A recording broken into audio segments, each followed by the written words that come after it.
بسم الله الرحمن الرحيم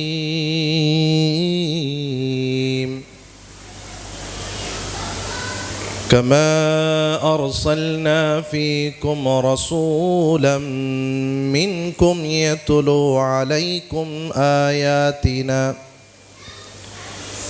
آياتنا ويزكيكم ويعلمكم الكتاب والحكمة ويعلمكم ما لم تكونوا تعلمون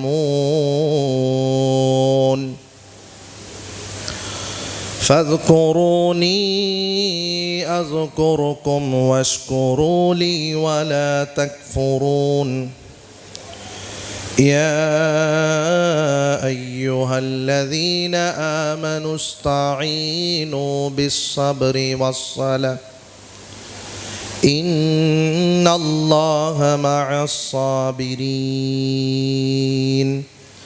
صدق الله العظيم. السلام عليكم ورحمة الله وبركاته.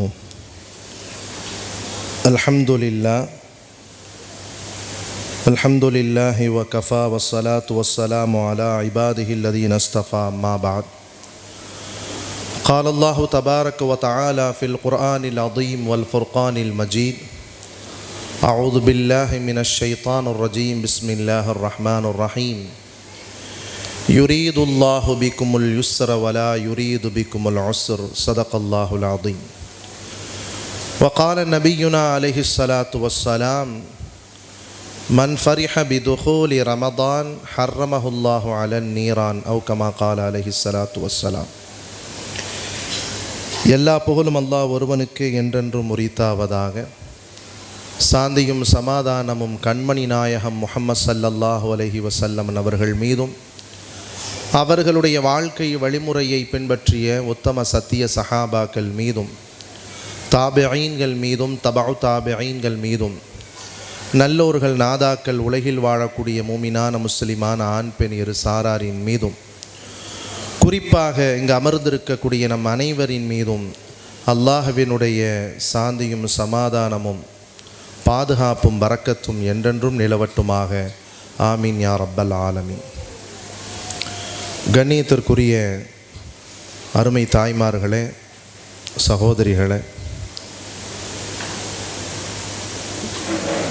பெண்களுக்கான பயான் நிகழ்ச்சி என்பது நாளுக்கு நாள் நம்முடைய நாட்டை வரை பல இடங்களிலே தேய்ந்து போகக்கூடிய ஒரு சூழ்நிலையிலே அல்லாஹ்வினுடைய கிருபையினால் கிஸ்வா மகளிர் அமைப்பின் சார்பாக வருடந்தோறும் ரமதான் வருவதற்கு முன்னாலேயே ரமதான் பற்றியான சிந்தனைகளை தாய்மார்களுக்கு ஊட்ட வேண்டும் என்கிற இந்த நல்ல முயற்சி வரவேற்கத்தக்கது. வல்ல ரஹ்மான் இந்த அமைப்பையும் அமைப்பிலே உள்ளோர்களையும் அல்லாஹ் பொருந்திக் கொள்வானாக. இந்த சபையையும் சபையிலே கலந்து கொண்டிருக்கக்கூடிய நம் எல்லோரையும் அல்லாஹ் கபூல் செய்வானாக.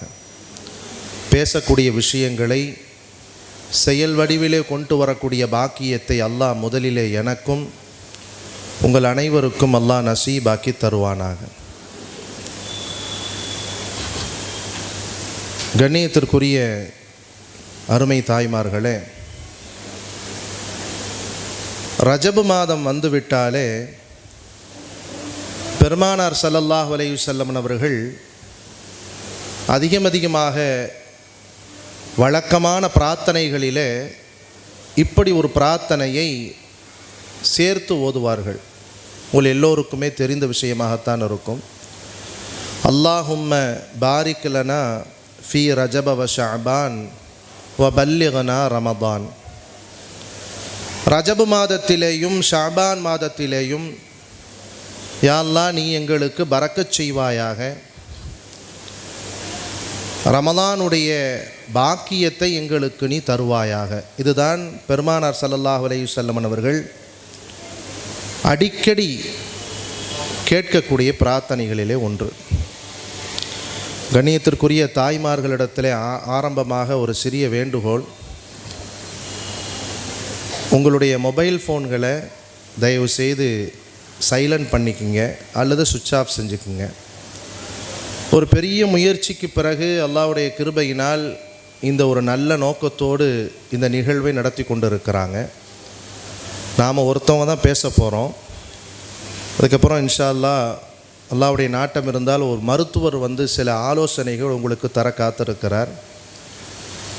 அதனால் கடைசி வரைக்கும் இந்த நிகழ்வை பூர்த்தி செய்துவிட்டு துஆவிலையும் கலந்துவிட்டு செல்லுமாறு பணிவன்போடு கேட்டுக்கொள்கிறேன். காரணம் என்னன்னு சொன்னால், ஆண்களுடைய சபை அவ்வளோ சீக்கிரத்தில் கலையாது. சகோதரிகள் கோச்சிக்கக்கூடாது.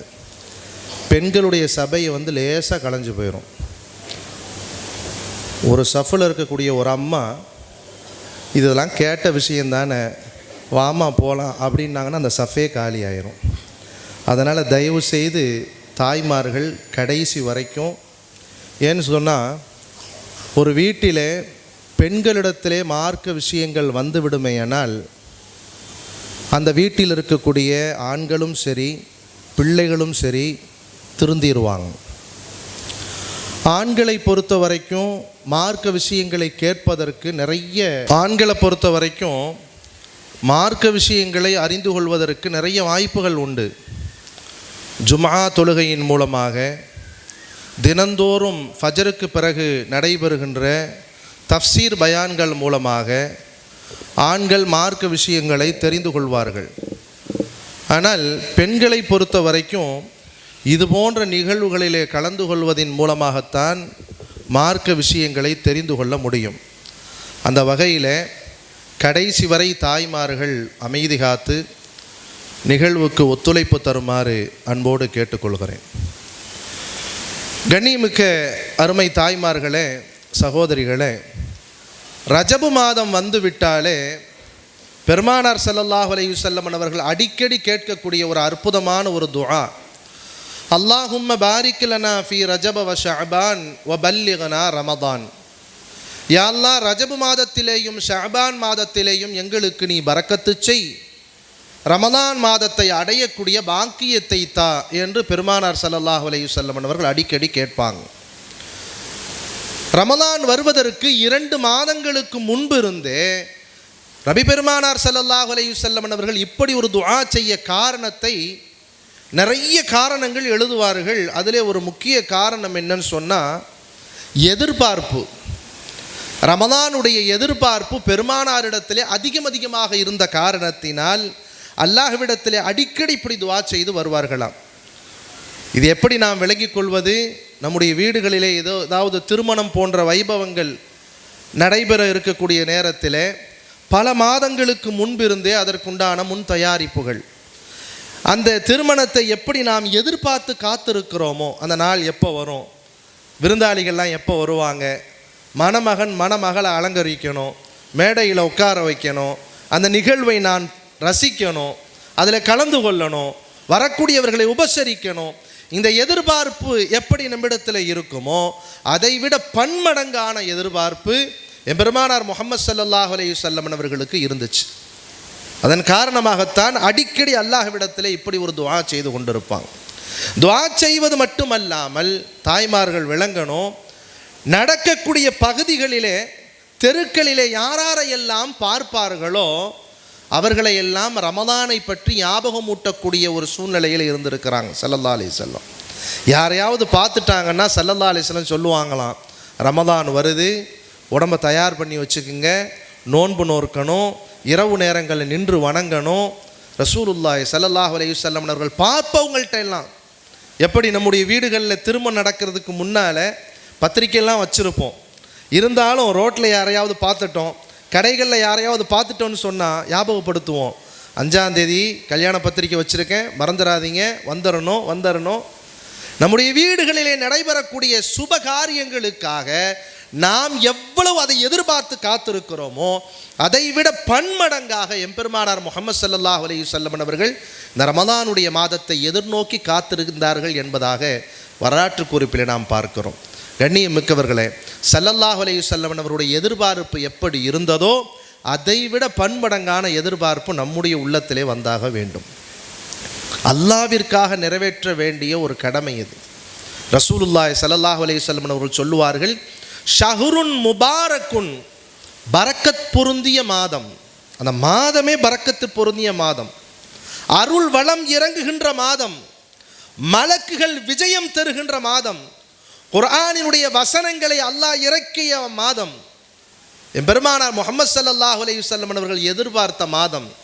சஹாபாக்களும் சஹாபா பெண்மணிகளும் இரவு பகலாக இறைவனுக்காக இபாதத்து செய்த மாதம். இஅ்திகாஃப் போன்ற மிக முக்கியமான நாட்கள் உள்ளடக்கிய மாதம். லைலத்துல் கத்ர் இரவு போன்ற முக்கியமான இரவுகளை உள்ளடக்கிய மாதம். நிறைய சொல்லிக்கிட்டே போகலாம் ரமலானுடைய அந்த மாதத்தினுடைய சிறப்புகளை பற்றி. கண்ணியமிக்க அருமை தாய்மார்களே, நம்முடைய உள்ளத்தில் இப்போவே ஒரு ஆசை வந்துடணும், ரமலான் சீக்கிரம் வரணும், ரமலானில் நாம் நிறைய இபாதாத்துகள் செய்யணும் என்கிற அந்த ஆசையோடு ஆர்வத்தோடு இன்ஷா அல்லாஹ் சொல்லக்கூடிய விஷயங்களை காது தாழ்த்து கேட்கணும். செய்வோமா இன்ஷா அல்லாஹ்? கண்ணியத்திற்குரிய அருமை தாய்மார்களே, ஆரம்பமான முதல் ஹதீஸு ஸல்லல்லாஹு அலைஹி வஸல்லம் அவர்கள் சொல்லுவாங்க. அதாவது முக்கியமாக ஒரு விஷயத்தை விளங்கிக்கிங்க. அல்லாஹ் ரசூல் சார்ந்த எந்த விஷயங்கள் எந்த இடத்துல பேசப்படுகிறதோ கேட்பவர்களுக்கு 3 கடமை இருக்குது. முதல் கடமை காது தாழ்த்தி கேட்கணும். 2வது கடமை மனசில் பதிவு செய்து நாம் அமல் செய்யணும். 3வது கடமை நாம் அமல் செய்தால் மட்டும் பத்தாது, அதை பிறருக்கும் எத்தி வைக்கணும். இந்த 3 கடமைகள் இருக்கக்கூடிய ஒவ்வொரு தாய்மார்களுக்கும் ஒவ்வொரு சகோதரிகளுக்கும் உண்டு. எனவே பேசக்கூடிய விஷயங்களை ஒன்று மனசில் கேட்டு பதிவு செஞ்சுக்கலாம். அப்படி இல்லைன்னா, ஏன்னா குர்ஆன் ஹதீஸினுடைய ஆதாரங்களோடு சில விஷயங்களை இப்போ நாம் சொல்ல போகிறோம். மனசில் பதிவு செய்கிறது கஷ்டம்னு நினச்சிங்கன்னா உங்களுடைய மொபைல் ஃபோன்களில் ரெக்கார்ட் செஞ்சுக்கலாம். ரமதானுடைய காலங்களில் பேசக்கூடிய விஷயங்கள் கண்டிப்பாக இப்போ பேசுகிற விஷயங்கள் அப்போ உங்களுக்கு உபயோகமாகும். 4 பேருக்கு சொல்கிறதுக்கும் அது எளிதாக அமையும். ஹைர், அல்ஹம்துலில்லாஹ். நபி ஸல்லல்லாஹு அலைஹி வஸல்லம் அவர்கள் சொல்லுவார்கள், மன் ஃபரிஹ பிதுஹூலி ரமதான் ஹர்ரமஹுல்லாஹு அலன் நீரான் அவ் கமா கால அலைஹி ஸலாத்து வஸ்ஸலாம். மன் ஃபரிஹ பிதுஹூலி ரமதான், ரமதான் வருகிறதே என்கிற ஆசை யாருக்கு இருக்குமோ, ஒரு தேட்டம், ஒரு எதிர்பார்ப்பு யாருக்கு இருக்குமோ, அல்லாஹ் அவர்களுக்கு தரக்கூடிய கூலி என்ன தெரியுமான்னு ஒரு சபையில் வச்சு கேட்டாங்க. இன்னும் ரமதான் வரலை, நாம் யாரும் ஒரு நோன்பு கூட வைக்கலை, தராவீஹனுடைய தொழுகை ஒரு நேர தொழுகை கூட தொழுகலை, ஜக்காத்துடைய எந்த ஒரு சூழ்நிலைகளையும் நம்ம ஈடுபடலை, இன்னும் ரமதான் வர்றதுக்கு இன்னொரு 20 நாட்கள் இருக்கிறது. ரசூலுல்லாஹ்வினுடைய ஹதீஸை பாருங்க, மன் ஃபரிஹ பிதுஹூலி ரமதான், ரமதான் வருகிறதே என்கிற அந்த தேட்டம், ஆசை, எதிர்பார்ப்பு யாருக்கு இருக்குமோ அல்லாஹ் அந்த மனிதருக்கு தரக்கூடிய கூலி என்ன தெரியுமா என்று கேட்டுட்டு சொன்னாங்க, ஹர்ரமஹுல்லாஹு அலன் நீரான், நரகத்தை அந்த மனிதனுக்கு அல்லாஹ் ஹராமாக்கி விடுகிறான். பெருமானார் ஸல்லல்லாஹு அலைஹி வஸல்லம் சொன்னாங்க. ஆசை எழுந்தாலே அந்த ஆசைக்கு கூலி என்னங்க? நரகத்தை அல்லாஹ் அந்த மனிதனுக்கு ஹராமாக்கி விடுகிறான். அப்போ ரமதானுடைய மாதம் வந்து அதிலே செய்ய வேண்டிய எல்லா இபாதாத்துகளையும் நாம் முறையாக அல்லாஹ் ரசூலுக்கு பயந்து அல்லாஹ்வுக்கு கட்டுப்பட்டு அந்த இபாதாத்துகளை செய்தால் அதற்குண்டான சிறப்பு என்ன என்பதை நாம் யூகிக்க கூட முடியாது. வெறுமன மனதிலே தோன்றக்கூடிய ஆசைக்கு அல்லாஹ் சொல்கிற ரசூலுல்லாஹி ஸல்லல்லாஹு அலைஹி வஸல்லம் சொன்னாங்க, நரகத்தை அல்லாஹ் ஹராமாக்கி விடுகிறான் என்பதாக. சாதாரண ஒரு மாதம் அல்லங்க, ஒரு அற்புதமான மாதம் நம்மை நோக்கி வர இருக்கிறது. வல்ல ரஹ்மான் அந்த மாதத்திலே பெற வேண்டிய எல்லா படிப்பினைகளையும் பெற்று, அந்த மாதத்திலே வைக்க வேண்டிய எல்லா நோன்புகளையும் முறையாக நோற்று, அந்த மாதத்தினுடைய இறுதியிலே வரக்கூடிய பெருநாளை குடும்பத்தோடு மகிழ்ச்சியாக கொண்டாடக்கூடிய பாக்கியத்தை அல்லாஹ் நம் எல்லோருக்கும் நசீபாக்கி தருவானாக. கண்ணியத்திற்குரிய தாய்மார்களே, சாதாரண நாட்களில் நாம் நோக்கக்கூடிய நோன்புக்கு என்ன கூலி, ரமதானுடைய காலங்களில் நாம் வைக்கக்கூடிய நோன்புக்கு என்ன கூலி, ரெண்டையுமே நாம் விளங்கிக்கணும். அநேகமான தாய்மார்கள் சாதாரண நாட்களையும் நோன்பு வைக்கக்கூடியவங்களாக இருப்பீங்க. மாதத்தில் 3 நோன்பு, ஆஷூராவுடைய நோன்பு, அதே மாதிரி வரக்கூடிய பராத்துடைய அந்த நிஸ்ஃபு ஷஅபான் என்று சொல்லுவாங்களே, ஷாபான் மாதத்தினுடைய பிறை 15ஆம் நாள் வைக்கக்கூடிய நோன்பு, பக்ரீத் பெருநாளைக்கு ஒரு நாளைக்கு முன்பாக வைக்கக்கூடிய அரஃபாவுடைய நோன்பு, இது மாதிரி நிறைய நோன்புகள் ரமதான் அல்லாத காலங்கள்லையும் நாம் வைக்கிறோம். சாதாரணமான நாட்களில் நாம் வைக்கக்கூடிய ஒரு நோன்பிற்குண்டான கூலி என்ன என்பதை முதல்ல அறிஞ்சுக்கணும். அது அல்லாமல் ரமதானுடைய மாதத்தில் வைக்கக்கூடிய நோன்பிற்குண்டான கூலி என்னங்கிறத தெரிஞ்சுக்கணும். நபி ஸல்லல்லாஹு அலைஹி வஸல்லம் அவர்கள் சொல்லுவார்கள், புகாரியிலே பதிவு செய்யப்படக்கூடிய ஹதீஸ், மன் ஸாம யௌமன் ஃபீ சபீலில்லாஹ், அல்லாஹ்விற்காக வேண்டி எந்த ஒரு மனிதர் ஒரு நாள் நோன்பு இருப்பாரோ, மன் ஸாம யௌமன் ஃபீ சபீலில்லாஹ், அல்லாஹ்விற்காக எந்த ஒரு மனிதர், அவர் ஆணாகினும் பெண்ணாகினும் யாராக இருந்தாலும் சரி, ஒரு நாள் யார் நோன்பு இருப்பாரோ, பஅதஹுல்லாஹு வஜ்ஹஹு அலன்னார் 70 ஹரீஃபன் ஐயு ஆமா அவு கமா கால அலைஹிஸ்ஸலாத்து வஸ்ஸலாம். நபி ஸல்லல்லாஹு அலைஹி வஸல்லம் சொன்னாங்க, ரமதான் அல்லாத காலங்களிலே யார் ஒரு நோன்பு அல்லாஹ்விற்காக வைக்கிறாரோ அவருக்கு அல்லாஹ் தரக்கூடிய கூலி 70 ஆண்டுகள் தூரம் அவருடைய முகத்தை அல்லாஹ் நரகத்திலிருந்து தூரமாக்கி விடுகிறார். பெருமானார் ஸல்லல்லாஹு அலைஹி வஸல்லம் சொன்னாங்க, 70 ஆண்டுகள் ஒரு மனிதர் பயணித்தால் அவர் எங்கே போவார்? கும்பகோணத்திலிருந்து ஒருத்தர் இன்னைக்கு பயணிக்க ஆரம்பிக்கிறார்னு வச்சுக்குவோமே, நபி ஸல்லல்லாஹு அலைஹி வஸல்லம் ஒரு உவமை சொல்லி காண்பிச்சாங்க. 70 வருஷம் தொடர்ச்சியாக நடக்கிறாரு அல்லது வாகனத்தில் பயணிக்கிறாரு, அவர் எங்கே போய் சேருவார்? உலகத்தினுடைய கடைக்கோடி எங்கேயாவது போயிருப்பார். ஒரு நோன்பு, ரமதானுடைய நோன்பு அல்ல, சாதாரணமான நாட்களில் நாம் வைக்கக்கூடிய ஒரு நோன்பு இவ்வளோ பெரிய கூலியை பெற்று தருகிறது. 70 ஆண்டுகள் ஒரு மனிதர் எவ்வளோ தூரம் பயணமாகிறாரோ அவ்வளவு தூரம் நரகத்திற்கும் இவருக்கும் தூரமாக்கிறான் அல்லாஹ். இதிலிருந்து என்ன விளங்குது? நரகத்திலிருந்து ரொம்ப தூரமாக போயிடுறார் அவர். நரகத்திற்கும் அவருக்கும் சம்பந்தமே இல்லாத ஒரு நிலையை ஆகிவிடுகிறார். ரசூலுல்லாஹி ஸல்லல்லாஹு அலைஹி வஸல்லம் சொன்னாங்க, இது ரமதான் அல்லாத நாட்களிலே நாம் வைக்கக்கூடிய ஒரு நோன்பிற்குண்டான கூலி. 3 விஷயத்தை பார்க்க போகிறோம் இந்த பயானில். ஒன்று, ரமதானுடைய சிறப்புகள், அதை பார்த்துக்கிட்டு வர்றோம். 2வது, ரமதானுடைய நோக்கம் என்ன, ஏன் ரமதான் அல்லாஹ் நமக்கு கடமையாக்கணும். 3வது, ரமதானுடைய மாதம் அந்த நோன்புகள் இலகுவானதா அல்லது சிரமமானதா. இந்த 3ஐயும் தான் பார்க்க போகிறோம்.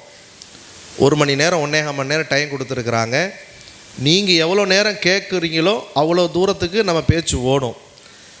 குறிப்பாக முன்னால் இருக்கிறவங்க கொஞ்சம் சடைவானாங்கன்னா நான் பேச்சை முடிச்சுக்குவேன்.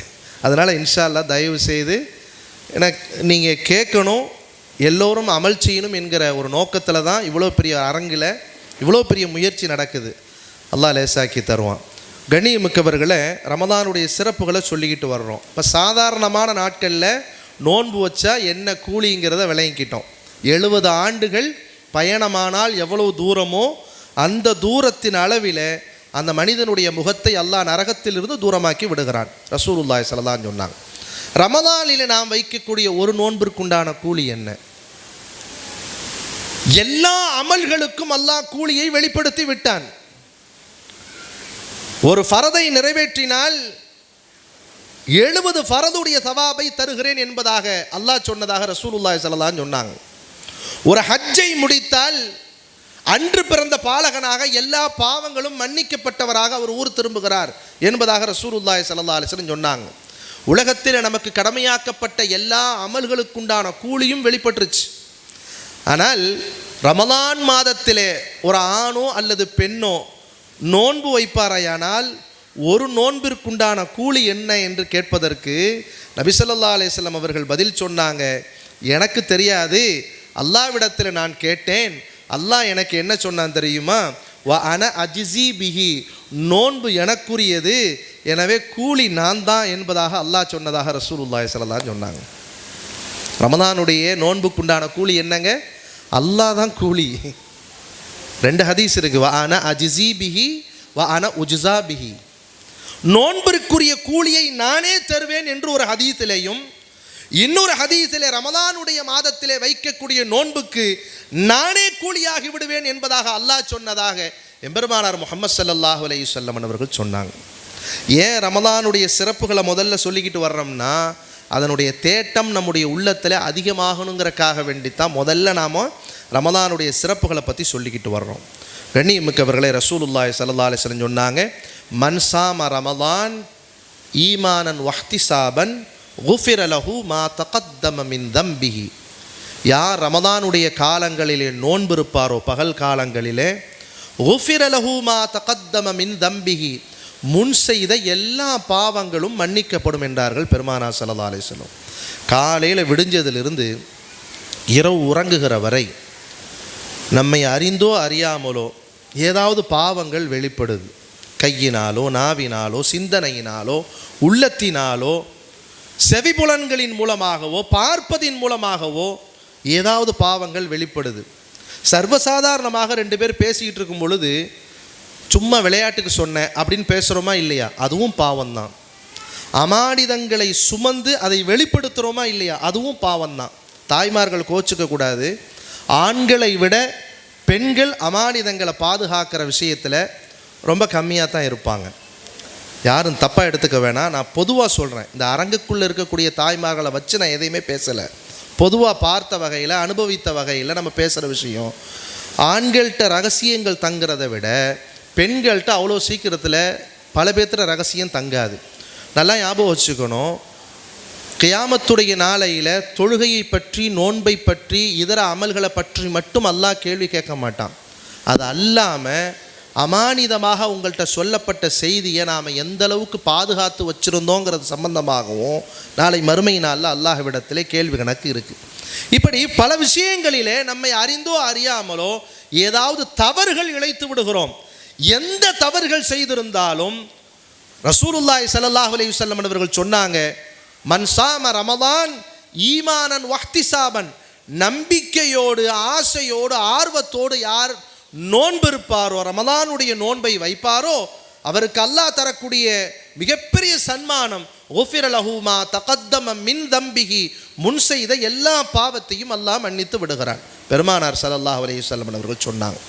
ஆக பகல் காலங்களில் நோன்பு வைக்கிறதுக்கு உண்டான சன்மானம், இரவு காலங்களில் நின்று வணங்க சொன்னாங்களே ஸல்லல்லாஹு அலைஹி வஸல்லம், அதற்குண்டான சன்மானம் என்ன?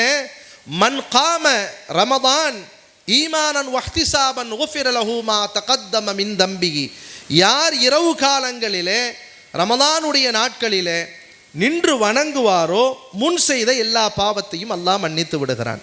அப்போ பகல் காலங்களில் வைக்கக்கூடிய நோன்பும் சரி, இரவு காலங்களில் நின்று வணங்கக்கூடிய வணக்கங்களும் சரி, நமக்கு எதை பெற்று தருகிறது? நாம் தெரிந்தோ தெரியாமலோ செய்த எல்லா பாவங்களும் மன்னிக்கப்படுவதாக எம்பெருமானார் முஹம்மது ஸல்லல்லாஹு அலைஹி வஸல்லம் அவர்கள் சொன்னாங்க. கண்ணியமிக்கவர்களே, இது போன்ற நிறைய சிறப்புகள் ரமதான் மாதத்துக்கு இருக்குது. ஹதீஸில் வருது, ரமதான் மாதம் வந்து விட்டாலே மலக்குகள் பூமிக்கு விஜயம் தருகிறார்கள்.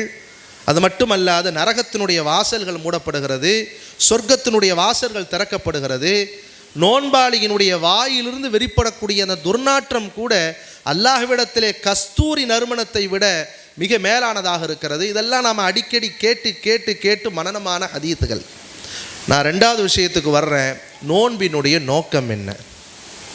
எல்லா மார்க்கமும் நோன்பு என்கிற அந்த வணக்கத்தை போதிக்கிறது. இஸ்லாமிய மார்க்கம் மட்டுமல்ல, சகோதர சமயத்தின் நண்பர்கள்ட்ட போய் கேட்டு பார்த்தீங்கன்னா தெரியும். நாம் நோன்புன்னு சொல்லுவோம், அவங்க விரதம்னு சொல்லுவாங்க, ஃபாஸ்டிங்னு சொல்லுவாங்க, விரதம்னு சொல்லுவாங்க. எல்லா மார்க்கமும் நோன்பு என்கிற வணக்கத்தை ஊக்குவிக்கிறது. நம்முடைய சமூகத்தாருக்கு மட்டும் அல்லாஹ் இந்த நோன்பை கடமையாக்கல்ல. குர்ஆனிலே அல்லாஹ் இந்த ஆயத்தில் தெளிவாக சொல்லுவான், யா ஐயுஹல்லதீன ஆமனு, ஈமான் கொண்ட விசுவாசிகளே, குத்திப அலைக்குமுஸ் ஸியாம் கமா குத்திப அலல்லதீன மின் கப்லிக்கும், உங்கள் முன்னுள்ள சமுதாயத்தினரின் மீது எப்படி நோன்பு கடமையோ அதுபோன்று நாம் உங்களுக்கு நோன்பை கடமையாக்கி தந்தோம் என்பதாக அல்லாஹ் சொல்லுவான். இந்த ஆயத்தை விளங்கும் போதே தெரியுது, நம்முடைய சமுதாயத்திற்கு மட்டும்தான் நோன்பு கடமையாக்கப்படலை, முன் வாழ்ந்த எல்லா சமுதாயத்தினரின் மீதும் அல்லாஹ் நோன்பு என்கிற அமலை கடமையாக்கி தந்திருக்கிறான் என்பது விளங்குது. நோன்பு இருக்குதே சாதாரணமான ஒரு அமல் இல்லைங்க, அல்லாஹ்வுக்கு ரொம்ப ரொம்ப பிடித்த அமல் நோன்புங்கிறது. அதனால தான் குர்ஆனை நீங்கள் எடுத்து புரட்டி பாருங்களேன், குற்றப்பரிகாரமாக பல குற்றங்களுக்கு அல்லாஹ் நோன்பை தான் வச்சுருப்பான். உதாரணமாக சத்தியம் செய்கிறது. சத்தியத்தை செஞ்சு முறிச்சிட்டோம்னா அதற்கு குற்றப்பரிகாரம் என்னங்க? நோன்பு தான். தாய்மார்கள் எல்லாம் கவனிக்கணும். சத்தியம் செய்கிறதா இருந்தால் யாரின் மீது தான் சத்தியம் செய்யணுங்க? அல்லாஹ்வின் மீது மட்டும்தான் சத்தியம் செய்யணும். இன்றைக்கி பல பேர்த்துக்கு அது தெரியறதில்ல. ஆண்களுக்கும் சரி பெண்களுக்கும் சரி, சத்தியம் எதில் வேணாலும் செய்வாங்க. திடீர்னு ஓடிட்டு போய் குரானை தூக்குவாங்க. குர்ஆனை தூக்கிறதுக்கு முதல்ல ஒது வேணும். லா யமஸ்ஸுஹு இல்லல் முத்தஹ்ஹரூன், சுத்தம் இல்லாதவங்க இதை தொடாதீங்கன்னு அல்லாஹ் சொல்கிறான். வேகமாக ஓடி போய் குர்ஆனை தூக்குவாங்க. இந்த அம்மா தூக்குது, சத்தியம் பண்ணு பார்ப்போம் அப்படிங்குது வீட்டுக்காரை பார்த்து. அவர் தூக்கிட்டு வர்றாரு, சத்தியம் பண்ணு பார்ப்போங்கிறாரு.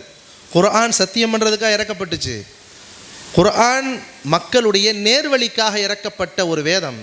அது சத்தியத்துக்கு பயன்படுத்துகிறாங்க. சத்தியமெல்லாம் செய்யக்கூடாது குர்ஆனில். அதே மாதிரி அம்மா மேலே சத்தியம், அத்தா மேலே சத்தியம், இதெல்லாம் பார்க்குறோமா இல்லையா? மார்க்கத்தின்படி சத்தியம் என்பது அதுவும் தேவைப்பட்டால்தான், ரொம்ப நிர்பந்தமான ஒரு நிலையில், வேறு வழியே இல்லை என்கிற நேரத்தில் அல்லாஹ்வின் மீது சத்தியமாக அப்படின்னு செய்யலாம், தப்பில்லை. ஆனால் செய்யக்கூடிய சத்தியத்தை ரொம்ப யோசித்து செய்யணும். இது உண்மைதானா, நாம் உண்மையான விஷயத்துக்கு தான் சத்தியம் செய்கிறோமா? நிறைய பேர் பார்க்குறதே இல்லை. சத்தியத்தை முறித்தாலோ அல்லது பொய் சத்தியம் செய்தாலோ அதற்குண்டான குற்றப்பரிகாரமாக அல்லாஹ் நோன்பத்தான் வச்சிருக்கிறான். குர்ஆனில் பல இடங்களில் நீங்கள் பார்த்தீங்கன்னு சொன்னால் நோன்பு இறைவனுக்கு ரொம்ப பிடிக்கும். அதனால் பல பாவங்களுக்கு குற்றப்பரிகாரமாக அல்லாஹ் நோன்பத்தான் வச்சிருப்பான். நோன்பு என்கிற இந்த வணக்கத்தை எல்லா மார்க்கத்திலும் போதிக்கப்படுது. ஆனால் எந்த மார்க்கத்திலேயும் சகோதர சமயத்தின நண்பர்கள் வைக்கிறாங்களா இல்லையா விரதம் என்கிற பேரில், எல்லா மார்க்கத்திலேயும் எல்லா மதத்திலேயும் விரதம் என்று ஒன்று உண்டு. ஆனால் நாம் வைக்கக்கூடிய நோன்பு போன்று வைக்கிறார்களா என்றால் இல்லை. சகோதர நண்பர் ஒருத்தர் சொன்னார், எங்கள் நோன்பை பற்றி நான் சொல்கிறேங்கன்னு ஆரம்பித்தார். திடப்பொருள் சாப்பிட மாட்டோம், திரவ பொருள் சாப்பிடுவோம் அப்படின்றார். கேள்விப்பட்டு கேட்டிங்கன்னா தெரியும். திரவ பொருள், அதுக்கு நம்ம பக்கத்தில் இருந்து ஒரு சும்மா இருக்காமல் சொன்னார், இப்படி வைக்கிறதா தான் நான் வருஷம் ஃபுல்லாக வைப்பேனே அப்படின்றார். உண்மை தானே? நாம் எதுவுமே சாப்பிடாமலேயே பழக்கப்பட்டு போயிட்டோம். யாருமே எந்திரிக்காத ஒரு நேரத்தில் ரப்புல் ஆலமீன் எந்திரிக்க சொல்கிறான். எப்போவுமே அசை போடக்கூடிய விலங்கினங்கள் கூட அந்த நேரத்தில் நல்லா தூங்கும். கண்ணயர்ந்து தூங்கக்கூடிய ஒரு நேரம். அல்லாஹ் பாதுகாக்கணும். அநேகமாக பல இடங்களில் கேள்விப்பட்டிருப்பீங்க, இந்த விபத்துகள்லாம் எப்போ நடக்கும் தெரியுமா? அந்த நேரத்தில் தான். அதிகாலை நேரம்னு சொல்கிறாங்களே, அந்த நேரத்தில் தான் நடக்கும். ஏன்? அது கண்ணயர்ந்து தூங்கக்கூடிய நேரம். அந்த நேரத்தில் ரப்பு எந்திரிக்க சொல்கிறான், எந்திரி. அது நாள் சில வீடுகளில் அவர் படுற பாடு, இந்தம்மா படுற பாடு, சுபஹான் அல்லாஹ். அவர் எந்திரிக்கவே மாட்டேங்கிறார். இந்தம்மா எந்திரிங்க எந்திரிங்க எந்திரிங்கன்னு தட்டி ஒரு வழியாக எழுப்பி கொண்டு வந்து வச்சா சாப்பாடு இறங்கவே மாட்டேங்குது. அந்த அம்மாவுக்கும் இறங்கலை, இவருக்கும் இறங்கலை. வேறு வழி இல்லாமல் சாப்பிட்டு அப்புறம் 2வது நாள் அந்த கஷ்டம் கொஞ்சம் குறையும், 3வது நாள் பழகி போயிடும். இப்படி தான் பல இடங்களில் ஓடும். இவ்வளவு சிரமப்பட்டு பகல் காலங்களிலே பசித்திருந்து தனித்திருந்து தாகித்திருந்து ஒரு நீண்ட நேரம், தமிழகத்தை பொறுத்த வரைக்கும் 13 மணி நேரம். இனி வெவ்வேறு நாடுகளுக்கெல்லாம் போனீங்கன்னு வைங்க, போயிட்டு வந்தவங்களுக்கு தெரியும், நேரங்கள் மாறும். அல்லாஹ்வுடைய கிருபையினால் 2012 பிரான்ஸுக்கு போகக்கூடிய ஒரு வாய்ப்பை அல்லாஹ் நமக்கு தந்தான். தராவீஹனுடைய தொழுகைக்காக சென்றிருந்தோம். 19 மணி நேரம் நோன்பு. நாள் நம்மளாலே தாங்க முடியல, அவ்வளோ கஷ்டம். ஆனால் அங்கே இருக்கக்கூடியவர்கள் இலகுவாக அதை செய்கிறாங்க. இப்போ நமக்கு 6:30 மணிக்கு இங்கே நோன்பை திறந்துடுறோம், அவங்க 9:30 மணிக்கு தான் திறக்கிறாங்க. 9 மணிக்கு நல்ல வெயில் அடிக்கும், 9:30 மணிக்கு தான் மெதுவாக சூரியன் மறையும். ஒரு நீண்ட பகல் காலங்களில் தனித்திருந்து தாகித்திருந்து 1 நாள் 2 நாள் அல்ல, 30 நாட்கள் தொடர் நோன்பு. எந்த மார்க்கத்தில் இருக்குது? நம்முடைய மார்க்கத்தை தவிர வேறு எந்த மார்க்கத்திலையும் கிடையாது. திடப்பொருளோ திடவ பொருளோ எதுவுமே சாப்பிடக்கூடாது. ஃபஜருக்கு பாங்கு சொல்வதற்கு முன்னால் உணவை நிப்பாட்டிட்டா மகரிபுக்கு பாங்கு சொல்கிற நேரத்தில் தான் உணவு உட்கொள்ளணும். இப்படிப்பட்ட ஒரு நடைமுறை தொடர்ச்சியாக 30 நாள் இஸ்லாமிய மார்க்கத்தை தவிர வேறு எந்த மார்க்கத்திலையும் கிடையாது. இப்படிப்பட்ட ஒரு நோன்பை அல்லாஹ் இந்த சமூகத்திற்கு உண்டாக்கியதற்குண்டான காரணம் என்ன? விளங்கணுமா வேணாமா?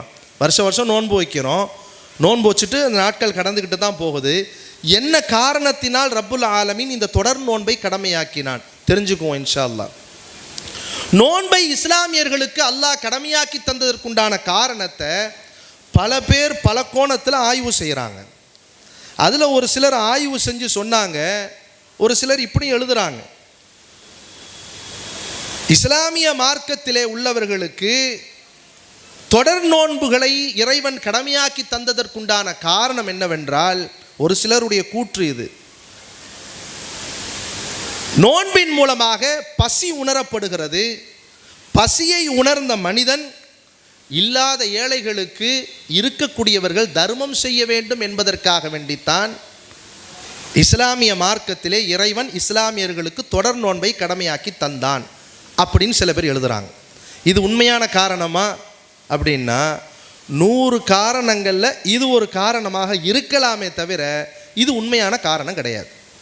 நோன்பின் மூலமாக பசி உணரப்படுதா? கண்டிப்பாக உணரப்படுது. அந்த பசியை உணர்றதுக்கு 30 நாள் தேவையில்லையே, ஒரு நாள் போதுமே. உண்மையிலே பசி உணரப்படுதா இல்லையா? காலையில் சாப்பிட்றோம், 11 மணி 12 மணி ஆகிற வரைக்கும் ஓரளவுக்கு தாக்கு பிடிக்க முடியும். இனி 1 மணி 2 மணி ஆயிடுச்சுன்னா தாகம் வருது, அதுக்கப்புறம் பசி வருது, இதெல்லாம் இருக்கத்தான் செய்யுது. இந்த காரணம் உண்மையாக இருக்குமேயானால் நல்லா கவனிச்சுக்கிட்டு வரணும். பசி உணரப்பட்டு அதன் மூலமாக இருக்கக்கூடியவர்கள் இல்லாதவர்களுக்கு தர்மம் செய்வதற்குத்தான் இஸ்லாமிய மார்க்கத்திலே இறைவன் தொடர் நோன்புகளை கடமையாக்கி தந்தான் என்கிற இந்த காரணம் உண்மையாக இருக்கும் பட்சத்திலே அல்லாஹ் ஏழைகளுக்கு நோன்பை கடமையாக்கி தந்திருக்கக்கூடாது. வசதி உள்ளவர்களுக்கு மட்டுமே நோன்பை கடமையாக்கி தந்திருக்க வேண்டும். அதான உண்மை. ஏன்னா ஆல்ரெடி ஏழைகள் தான் ஏழ்மையானவர்களாக இருக்கிறாங்களே, அவங்க தான் பசியை உணர்ந்து தான் இருந்துக்கிட்டு இருக்கிறாங்க.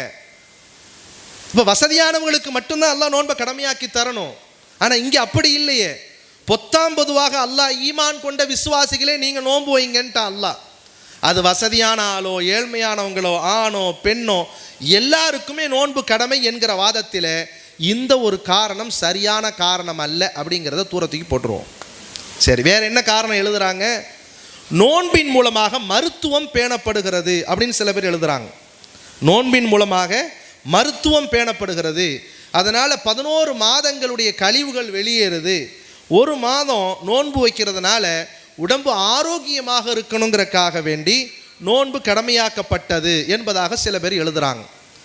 இந்த காரணம் உண்மையானா இதுவும் 100 காரணங்களில் ஒரு காரணமாக இருக்கலாமே தவிர அசல் காரணம் இதுவல்ல.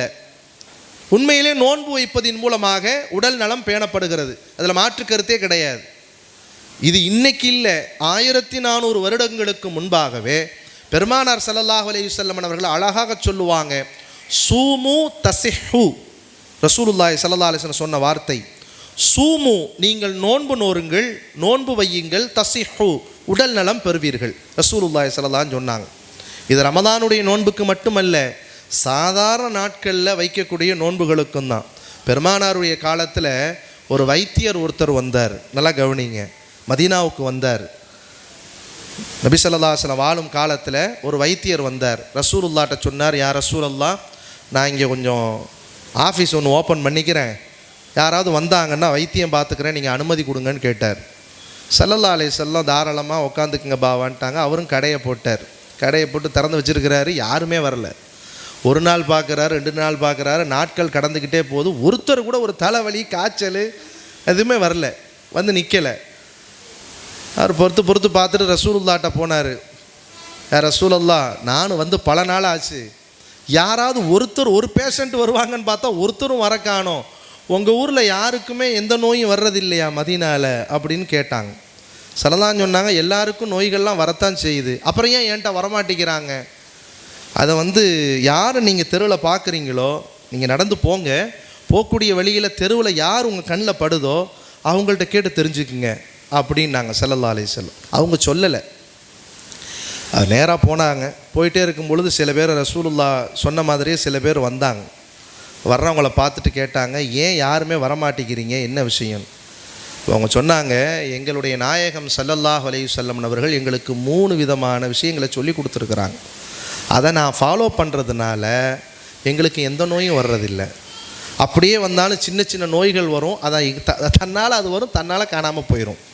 இன்றைக்கி நாம் பயந்துக்கிறோம் இல்லையா? சின்ன சின்ன வியாதிகள் வந்தாலும் பயந்துக்கிறோம். பொதுவாகவே உடல் அமைப்பு அல்லாஹ் எப்படி வச்சுருக்கிறான்னா, சிறு சிறு வியாதிகளுக்கு தான் இது பொருந்தும். ஒரு வியாதி வந்துருச்சுன்னா மனிதனுடைய அந்த கட்டுக்கோப்பு சரியாக இருந்துச்சுன்னு சொன்னால் அந்த வியாதியை உடம்பே சரி செஞ்சுக்கும். அப்படிப்பட்ட ஒரு நிலையில் தான் உடம்பு வச்சுருக்கிறான். நாம் கட்டுக்கோப்பு முதல்ல இல்லை, உணவு கட்டுப்பாடுகள்லேருந்து எல்லா விஷயங்கள்லையும். 2வது பயம், அதனால தான் அந்த நோய் அதிகமாகிடுறது. மருத்துவர்கள்ட்ட போகிறோம், நான் குற்றம்னு சொல்ல வரலை. ரசூலுல்லா காலத்தில் வாழ்ந்த சஹாபாக்கள் இப்படி தான் இருந்தாங்க, கட்டுக்கோப்போடு இருப்பாங்க.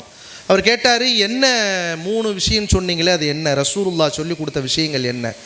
1, பசி வந்தால் தான் சாப்பாட்டில் கை வைப்போம். பசி வராத வரைக்கும் சாப்பிடவே மாட்டோம். காலையில், மதியம், நைட்டு, காலையில் ஒரு டீ ஒரு வடை, சாயந்தரம் ஒரு டீ ஒரு வடை, இப்படி இந்த மாதிரி நடைமுறைகள்லாம் இருக்கா இல்லையா? இதெல்லாம் கிடையாது சஹாபாக்களுடைய காலத்தில். பசி எப்போ ஏற்படுதோ அப்போ சாப்பிடுவோம், அளவாக சாப்பிடுவோம். பசி தீந்துருச்சுன்னு மனசில் நினச்சிட்டாவே சோத்துலேருந்து கையெடுத்துருவோம். 2வது விஷயம். 3வது விஷயம், மாதந்தோறும் தொடர்ச்சியாக 3 நோன்புகள் நாங்கள் வைப்போம். அவங்க சொன்னது ஹதீஸில் வருது, மாதந்தோறும் 3 நோன்புகள் தொடர்ச்சியாக நோற்போம். அதனால் எங்களுக்கு எந்த ஒரு பெரும் வியாதிகளே வர்றதில்லை அப்படின்னு சொல்லி அந்த சஹாபாக்கள் சொன்னதாக ஹதீஸில் நாம் பார்க்குறோம். நோன்பு மனிதனுடைய எல்லா வகையான நோய்களுக்கும் அருமருந்து என்பது கண்டிப்பாக உண்மை, அதில் மாற்று கருத்தே கிடையாது.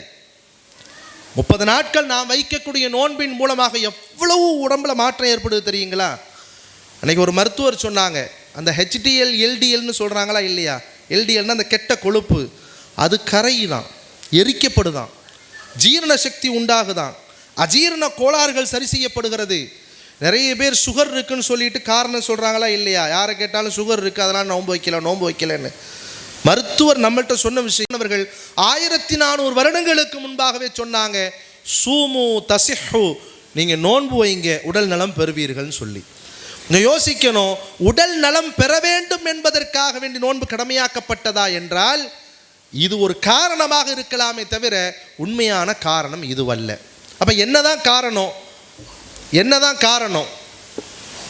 பசி உணரப்பட்டு ஏழ்மையானவர்களுக்கு தர்மம் செய்ய வேண்டும் என்பதற்காக வேண்டி நோன்பு கடமையாக்கப்பட்டது என்கிற வாதமும் பொய்யாகிவிட்டது. நோன்பின் மூலமாக மருத்துவம் பேணப்படுகிறது, எனவே ஆரோக்கியமாக வாழ்வதற்குத்தான் இஸ்லாமிய மார்க்கம் இஸ்லாமியர்களுக்கு நோன்பை கடமையாக்கி தந்ததுன்னு சொல்கிறாங்களா இல்லையா? அந்த காரணமும் பொய்யாயிருச்சு. உண்மையான காரணம் என்னவென்றால், நோன்பு கடமையாக்கி தந்ததற்குண்டான உண்மையான காரணத்தை அல்லாஹ்வே சொல்லி காட்டுவான். அந்த ஆயத்தினுடைய முடிவில் அல்லாஹ் தெளிவாக சொல்லுவான், யா ஐயுஹல்லதீன ஆமனு, ஈமான் கொண்ட விசுவாசிகளே, குத்திப அலைக்குமுஸ் ஸியாம், உங்களின் மீது நோன்பு கடமை. என்ன காரணம்? லஅல்லக்கும் தத்தகூன், நீங்கள் இறையச்சம் உடையவர்களாக, அல்லாஹ்வின் மீது உண்டான பயமுள்ளவர்களாக இந்த உலகத்திலே வாழ வேண்டும் என்பதற்காக வேண்டி நாம் நோன்பை கடமையாக்கி தந்தோம் என்பதாக அல்லாஹ் சொல்கிறான். அப்போ நோன்பு வைப்பதின் மூலமாக யாருடைய பயம் நம்முடைய உள்ளத்தில் வரும்? அல்லாஹ்வினுடைய பயம் வரும். வந்துச்சா பிறகு ஒரு கேள்வி வரும், இத்தனை வருஷம் நோன்பு வச்சுருக்கிறோமே, அல்லாஹ்வுடைய பயம் நம்முடைய உள்ளத்தில் வந்துச்சா? அப்படி ஒரு கேள்வி வரும். நான் வைக்கக்கூடிய நோன்பு அது உண்மையான நோன்பாக, உணர்வுபூர்வமான உள்ள நோன்பாக, ரூஹானியத்தான நோன்பாக இருந்திருக்குமேயானால் கண்டிப்பாக அல்லாஹ் என்கிற வார்த்தையை கேட்ட உடனே உள்ளத்தில் பயம் வரும், கண்டிப்பாக வரும். நோன்பு வைப்பதின் மூலமாக ரப்புடைய பயம் நம்முடைய உள்ளத்திலே வரும். எப்படி தெரியுமா? இப்படி ஞாபகம் வச்சுக்கோங்களேன், வீட்டில் இருக்கிறோம், யாருமே இல்லை, வீட்டில் ஒரு அம்மா மட்டும் தனியாக இருக்கிறாங்க, கணவர் இல்லை, அத்தாவோ அம்மாவோ வீட்டில் இல்லை, பிள்ளைகள்லாம் ஸ்கூலுக்கோ காலேஜுக்கோ எல்லாம் போயிருச்சு, ஒரே ஒரு அம்மா மட்டும் வீட்டில் இருக்கிறாங்கன்னு வச்சுக்கோமே.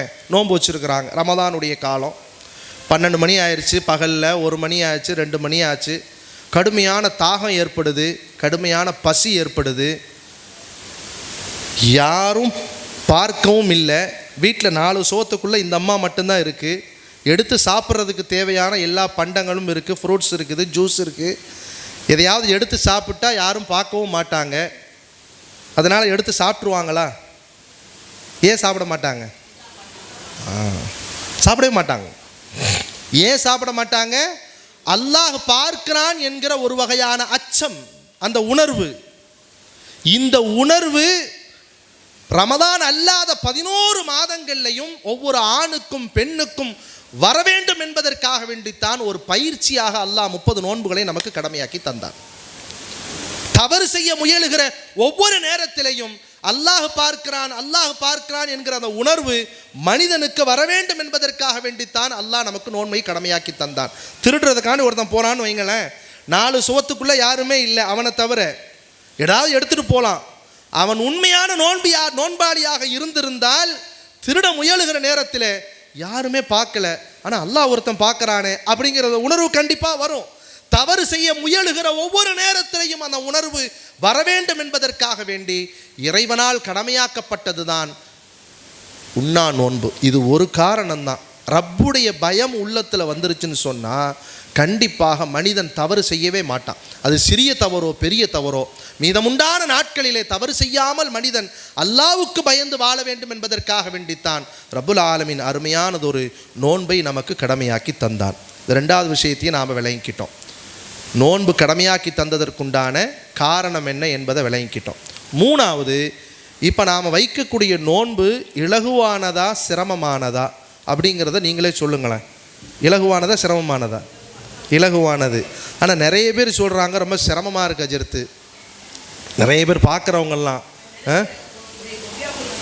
தெரியுது. சர்வசாதாரணமாக இன்றைக்கி நோன்பை விடுறாங்க.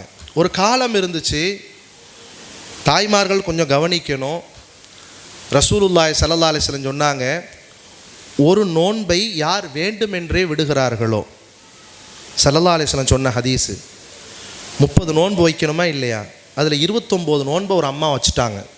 ஒரே ஒரு நோன்பை ஏதோ காரணத்தினால விட்டுட்டாங்க. எந்த காரணமுமே இல்லை. நோன்பை விடுவதற்குன்னு மார்க்கம் சில காரணங்கள் சொல்லும். அந்த சுத்தம் இல்லாத நாட்கள், அதே மாதிரி குழந்தையை சுமக்கக்கூடிய தாய்கள், பாலூட்டக்கூடிய சூழ்நிலையில் இருக்கக்கூடிய தாய்மார்கள், நோயாளிகள், வெகு தூரம் பயணிக்கக்கூடிய பயணிகள், அதுபோன்று பலகீனமான நிலையில் இருக்கக்கூடிய ஆண்களோ பெண்களோ, ரொம்ப முடியல, படுத்த படுக்கையாக இருக்கிறாங்க, ரொம்ப பலகீனமாக இருக்கிறாங்க, இந்த நபர்களை தவிர வேறு யாருமே நோன்பு விடக்கூடாது. இது மார்க்க சட்டம். ரசூலுல்லாவுடைய ஹதீஸை கொஞ்சம் பாருங்கள். ஒரு ஆணோ அல்லது பெண்ணோ 30 நோன்பு வச்சுருக்கணும். ஒரு நோன்பு எந்த காரணமும் இல்லாமல் நல்லா ஆரோக்கியமாக இருக்கிறாங்க, நல்லா இருக்கிறாங்க, ஏதோ ஒரு காரணத்தினால அசால்ட்டு தன்மையில் ஒரு மனிதர் ஒரு நோன்பை விடுவாரையானால், நான் சொல்லலை, என் பெருமானார் முஹம்மது ஸல்லல்லாஹு அலைஹி வஸல்லம் சொன்னாங்க, ஒரு நோன்பை வேண்டுமென்றே விட்டு விடுவாரையானால், விட்டுட்டு ஷவ்வால் மாதத்தில் யோசிக்கிறார். ஸல்லல்லாஹு அலைஹி வஸல்லம் ஒரு உவமையாக சொல்லி காண்பிச்சாங்க. ஷவ்வால் மாதத்தில் யோசிக்கிறாங்க, அந்த அம்மா தப்பு பண்ணிட்டோமே, இத்தனை நோன்பு வச்ச நாம் வேணும்னே ஒரு நோன்பை விட்டுட்டோமே, இதற்கு என்னதான் குற்றப்பரிகாரம்? சரி, விடுபட்ட ஒரு நோன்புக்கு பதிலாக 365 நாளும் நான் நோன்பு வைக்கிறேன் அப்படின்னு நியத்து பண்ணி ஒரு வருடம் முழுவதும் நோன்பு வைத்தாலும் விட்ட அந்த ஒரு நோன்புக்கு இந்த 365 நாள் நோன்புகள் ஈடாகாதுன்னாங்க ரசூலுல்லாஹி ஸல்லல்லாஹு அலைஹி வஸல்லம். விளங்கிருச்சா? வேண்டுமென்றே விடுபட்ட ஒரு நோன்புக்கு பதிலாக ஒரு வருடம் முழுக்க நோன்பு இருந்தாலும் விடுபட்ட வேண்டுமென்றே விட்ட அந்த ஒரு நோன்புக்கு இந்த 365 நாள் நோன்புகள் ஈடாகவே ஆகாது என்பதாக ரசூலுல்லாஹி ஸல்லல்லாஹு அலைஹி வஸல்லம் சொன்னாங்கன்னா, அப்போ இந்த நோன்பு எவ்வளோ பெரிய சிறப்பிற்குரியது என்பதை நாம் விளங்கணும். ஆனால் இன்றைக்கி சர்வசாதாரணமாக நோன்பை விடுறாங்க. அன்னைக்கு தஞ்சாவூரில் ஒரு நகைக்கடை, ஒரு ஃபேமஸான ஒரு நகைக்கடை, பேரை சொல்ல விரும்பலை, பேரை சொன்னால் அது ஒரு புறமாக ஆயிரும். அந்த நகைக்கடையில் வேலை செய்யக்கூடிய ஒரு ஊழியர் நமக்கு ரொம்ப பழக்கம். அவர் முஸ்லீம் இல்லை, முஸ்லீம் அல்லாத ஒரு சகோதரர். நல்லா கவனிச்சுட்டு வாங்க தாய்மார்களே, முஸ்லீம் அல்லாத ஒரு சகோதரர். நானும் என்னுடைய குடும்பத்தினரும் ஒரு வேலையாக அந்த நகை வாங்கிறதுக்காக வேண்டி போயிருந்தோன்னு வச்சுக்கோங்களேன். போயிருக்கும் பொழுது அவர் தனியாக என்னை அழைச்சார். பாய் நல்லா இருக்கீங்களான்னு கேட்டார். நல்லா இருக்குன்னு சொன்னேன். பாய் உங்கள்கிட்ட ரொம்ப நாளாக ஒரு கேள்வி கேட்கணும்னு நினச்சேன். கேட்பவர் யாருங்க? களிமா சொன்ன முஸ்லீம் அல்ல, முஸ்லீம் அல்லாத ஒரு சகோதரர். ரொம்ப நாளாக ஒரு கேள்வி கேட்கணும்னு நினச்சேன், ஆனால் என் உள்ளத்தில் அது நெருடலாகவே இருந்துச்சு. கேட்கலாமா வேணாமா, கேட்கலாமா வேணாமா, இருந்தாலும் நான் கேட்குறேன், எனக்கு நீங்கள் பதில் சொல்லுங்கன்றார். என்ன கேள்வி கேளுங்கன்னு நம்ம சொன்னோம். அவர் கேட்குறாரு, பொதுவாகவே நோன்பு அல்லாத காலங்களில் எங்கள் கடைக்கு ஏதாவது ஆபரணங்கள் வாங்க வந்தாங்கன்னா, நகை வாங்க வந்தாங்கன்னா, நாங்கள் என்ன செய்வோம்? ஒரு டீ, காஃபி, கூல்ட்ரிங்க்ஸு இதெல்லாம் கொடுக்குறாங்களா இல்லையா? வர்றவங்களை கண்ணியப்படுத்துறதுக்காக வேண்டி கொடுக்குறது உண்டு. கடைகளில் பொதுவாக கொடுக்குறது உண்டு. அது மாதிரி நாங்கள் கொடுப்போம். ரமதான் அல்லாத காலங்களில் பிரச்சனை இல்லை. ரமதானுடைய காலங்களில் கூட நல்ல திடகாத்திரமாக இருக்கக்கூடிய தாய்மார்கள் நிறைய பேர் வர்றாங்க, பர்ச்சேஸ் பண்ண வர்றாங்க. வந்துட்டு ரமதான் அல்லாத காலங்களில் எப்படி உரிமையோடு கேட்பாங்களோ அது மாதிரி கொஞ்சம் கூட கூச்சம் இல்லாமல் சர்வசாதாரணமாக ஜூஸ் எடுத்துகிட்டு வா, டீ எடுத்துகிட்டு வா, தண்ணி பாட்டில் எடுத்துகிட்டு வான்னு கேட்குறாங்களே. நான் வந்து அந்த அம்மாக்களை குறை சொல்லலை, அவங்க கேட்டதுனால நான் கொண்டு போய் கொடுக்குறேனே, நான் இறைவனுடைய கண் முன்னால் நான் குற்றவாளி ஆவேனான்னு அவர் கேட்குறாரு. நல்லா கவனிங்க, கேட்ட தாய்மார்களை பற்றி அவர் பேசலை. அவங்க கேட்குறாங்க, அது அவங்க ஏதாவது காரணத்தினால நோன்பை விட்டுருக்கலாம், எனக்கு தெரியல. அவங்க கேட்குறது தப்பு இல்லை, அவங்க கேட்டதுனால நான் தூக்கிட்டு போய் கொடுக்குறேனே, அதனால் நான் குற்றவாளியாக ஆவேனான்னு கேட்குறது யாருங்க? ஒரு அப்துல்லாவோ அப்துல் ரஹ்மானோ கிடையாது. இஸ்லாத்தில் இல்லாத ஒரு சகோதரர் கேட்குறாருன்னா இன்றைக்கி நிலைமை அது மாதிரி தான் இருக்குது. எத்தனை தாய்மார்கள் வேண்டுமென்றே நோன்பு விடுறாங்க தெரியுமா? நான் அரங்கிக்குள்ளே இருக்கக்கூடிய தாய்மார்களை பற்றி பேசலை, ஏன்னா நான் அடுத்து ஊருக்கு போகணும், வழி மறைச்சிடக்கூடாதில்ல யாரும். நான் உங்களை பற்றி பேசலை, பொதுவாக சொல்கிறேன். கண்ணியத்திற்குரிய தாய்மார்களை கொஞ்சம் யோசிக்க வேண்டும். நோன்பு கடமையாக்கப்பட்ட ஆரம்ப காலத்தில் எத்தனை மணி நேரம் நோன்பு இருந்தாங்கன்னு தெரியுமா உங்களுக்கு? நிறைய பேத்துக்கு தெரிய வாய்ப்பு இருக்காது. இப்போ நாம் நோன்பு இருக்கிறது 13 மணி நேரம் இருக்கிறோம் இல்லையா? அதிகாலையில் 5:30 மணிக்கு, அதுவும் சில தாய்மார்கள் அவங்க மசாயெல்லாம் பார்த்தீங்கன்னா பெரிய மசாயிலாக இருக்கும். பாங்க சொல்லிட்டாங்க, பரவாயில்ல சாப்பிடு தம்பி, அல்லாஹு அக்பர்னு பாங்க முடிக்கிற வரைக்கும் சாப்பிட்டுக்கிட்டே இருக்கலாம்பாங்க. அது மேலே சில மசாயில் இருக்குது, கேள்விப்பட்டிருப்பீங்க. அப்படிலாம் கிடையாது. பேணுதல் என்ன தெரியுமா? அருமை தாய்மார்கள் விளங்கணும். பாங்கு சொல்கிறதுக்கு ஒரு 10 நிமிடங்களுக்கு முன்பாகவே சாப்பிட்றதை நிப்பாட்டிக்கணும். குறைந்தபட்சம் 5 நிமிடத்திற்கு முன்பாகவே சாப்பிட்றதை நிப்பாட்டிக்கணும். அல்லாஹ் அக்பர் மோதினார் பாங்கு சொல்ல சொல்ல சாப்பிட்டுக்கிட்டே இருக்கிறதெல்லாம் மார்க்கத்தில் இல்லை. இப்போ அதெல்லாம் வந்து ஒரு 10 நிமிஷத்துக்கு முன்னாடியே பேணுதலின் அடிப்படையில் நிப்பாட்டிக்கணும். அதே மாதிரி சஹர் செய்கிறத பிற்படுத்தணும். பிற்படுத்தணும்னா எத்தனை மணி வரைக்குங்க? பாங்கு சொல்கிறதுக்கு முன்னாடி வரைக்கும் பிற்படுத்தணும். பிற்படுத்தணுங்கிறனால சூரியன் உதயமாற வரைக்கும் பிற்படுத்துறதில்ல. அதே மாதிரி நோன்பு திறக்கிறத முற்படுத்தணும். எப்படா நோன்பு திறக்குங்கிற அந்த ஏக்கம் வரணும். அந்த மகரிபுக்கு உண்டான பாங்கு சொன்ன உடனே டக்கு நோன்பை திறக்கணும். இது ரசூல் ஸல்லல்லாஹு அலைஹி வஸல்லம் நம்ம கற்றுக் கொடுத்த விஷயம். இப்போ நாம் காலையில் 5:30 மணிக்கு நோன்பு வைக்கிறோன்னு வைங்க, பகலில் ஒரு பகல் ஒரு 13 மணி நேரம் இருக்கிறோம், அவ்வளோதான். சஹாபா பெண்மணிகள் ஆரம்ப காலத்தில் எவ்வளோ நேரம் நோன்பு இருந்தாங்க தெரியுமா? யா ஐயுஹல்லதீன ஆமனு, ஈமான் கொண்ட விஸ்வாசிகளே, குத்திப அலைக்கும் ஸியாம், உங்களின் மீது நோன்பு கடமைன்னு அல்லாஹ் ஆயத்தை இறக்கின உடனே சஹாபாக்கள் ஆண்களும் சரி சஹாபா பெண்மணிகளும் சரி நோன்பு வைத்ததற்குண்டான கால அளவு 23 மணி நேரம். எத்தனை மணி நேரங்க நம்மளால் வைக்க முடியுமா? யாரெல்லாம் இந்த அரங்குக்குள்ளே போன வருஷம் வரைக்கும் நோன்பு வைக்கிற விஷயத்தில் சர்வசாதாரணமாக அந்த நாட்களை கடத்தினோமோ அவங்களாம் நல்லா ஞாபகம் வச்சுக்கணும். வரக்கூடிய ஆண்டில் இன்ஷா அல்லாஹ் ஒரு நோன்பை கூட வேண்டுமென்றே விடக்கூடாது. செய்யுமா இன்ஷா அல்லாஹ்? 23 மணி நேரம் நோன்பு சர்வசாதாரணமாக இல்லை.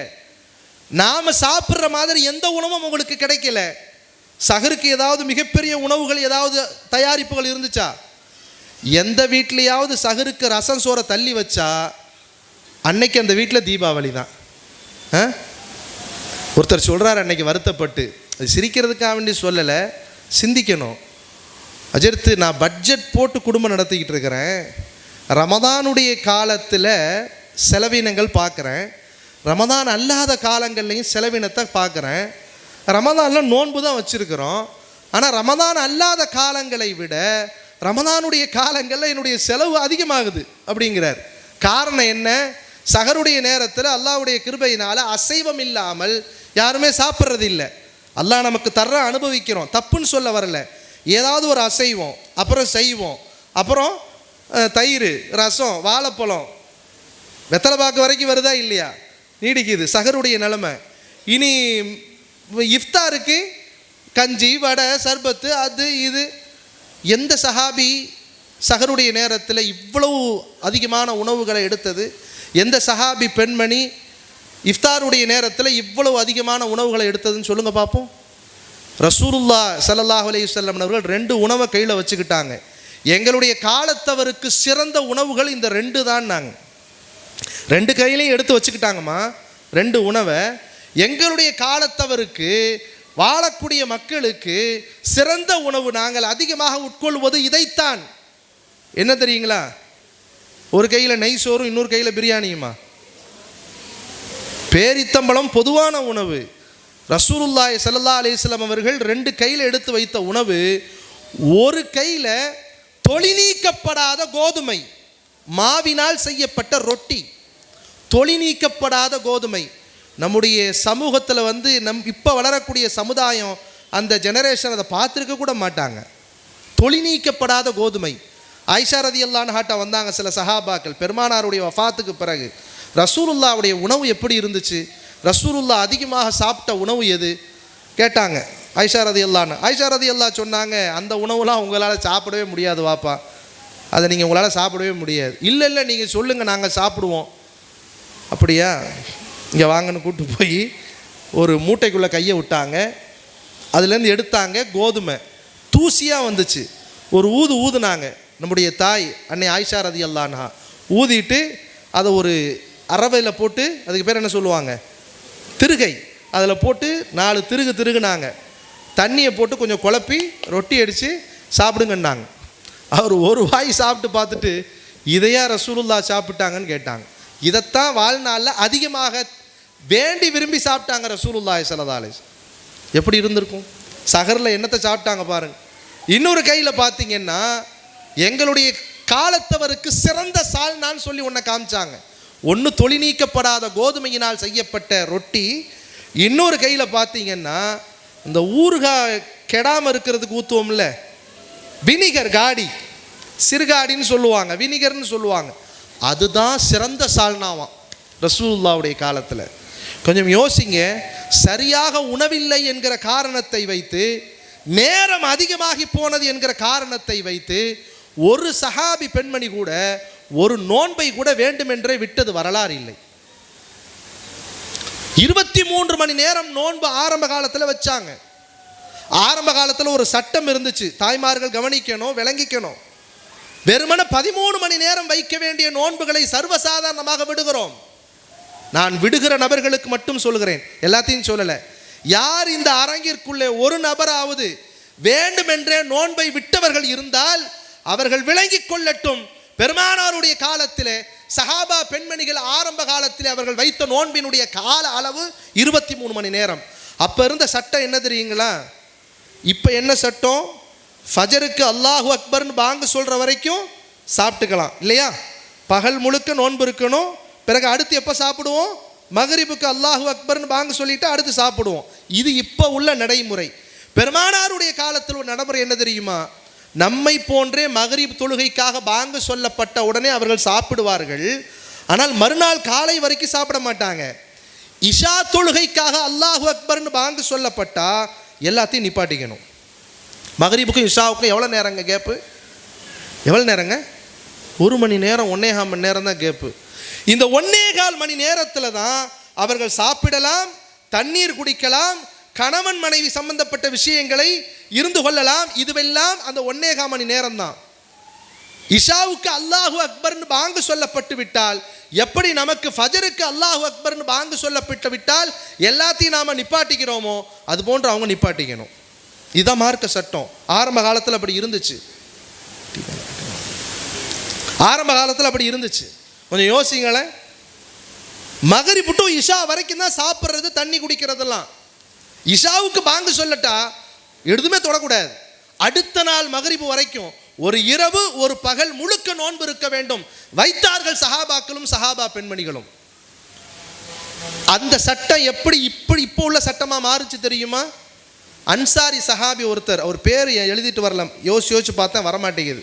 மதீனத்து சஹாபி ஒருத்தர், விவசாயி. மிஷ்காத் போன்ற ஹதீஸ் கிரந்தங்களில், இப்னு கசீர் போன்ற தஃப்சீர் கிதாபுகளில் இந்த ஹதீஸ் பதிவு செய்யப்பட்டிருக்கு. மதீனத்து சஹாபி, அன்சாரி சஹாபி ஒருத்தர், ஒரு விவசாயி. அவர் ஒரு நாள் வர்றார். நல்லா கவனிக்கணும் தாய்மார்களே, 2 சட்டம் இருந்துச்சு. ஒன்று, மகரிப் டு இஷாவுக்குள்ளே தான் சாப்பிட்டுக்கலாம், தண்ணி குடிச்சுக்கலாம்.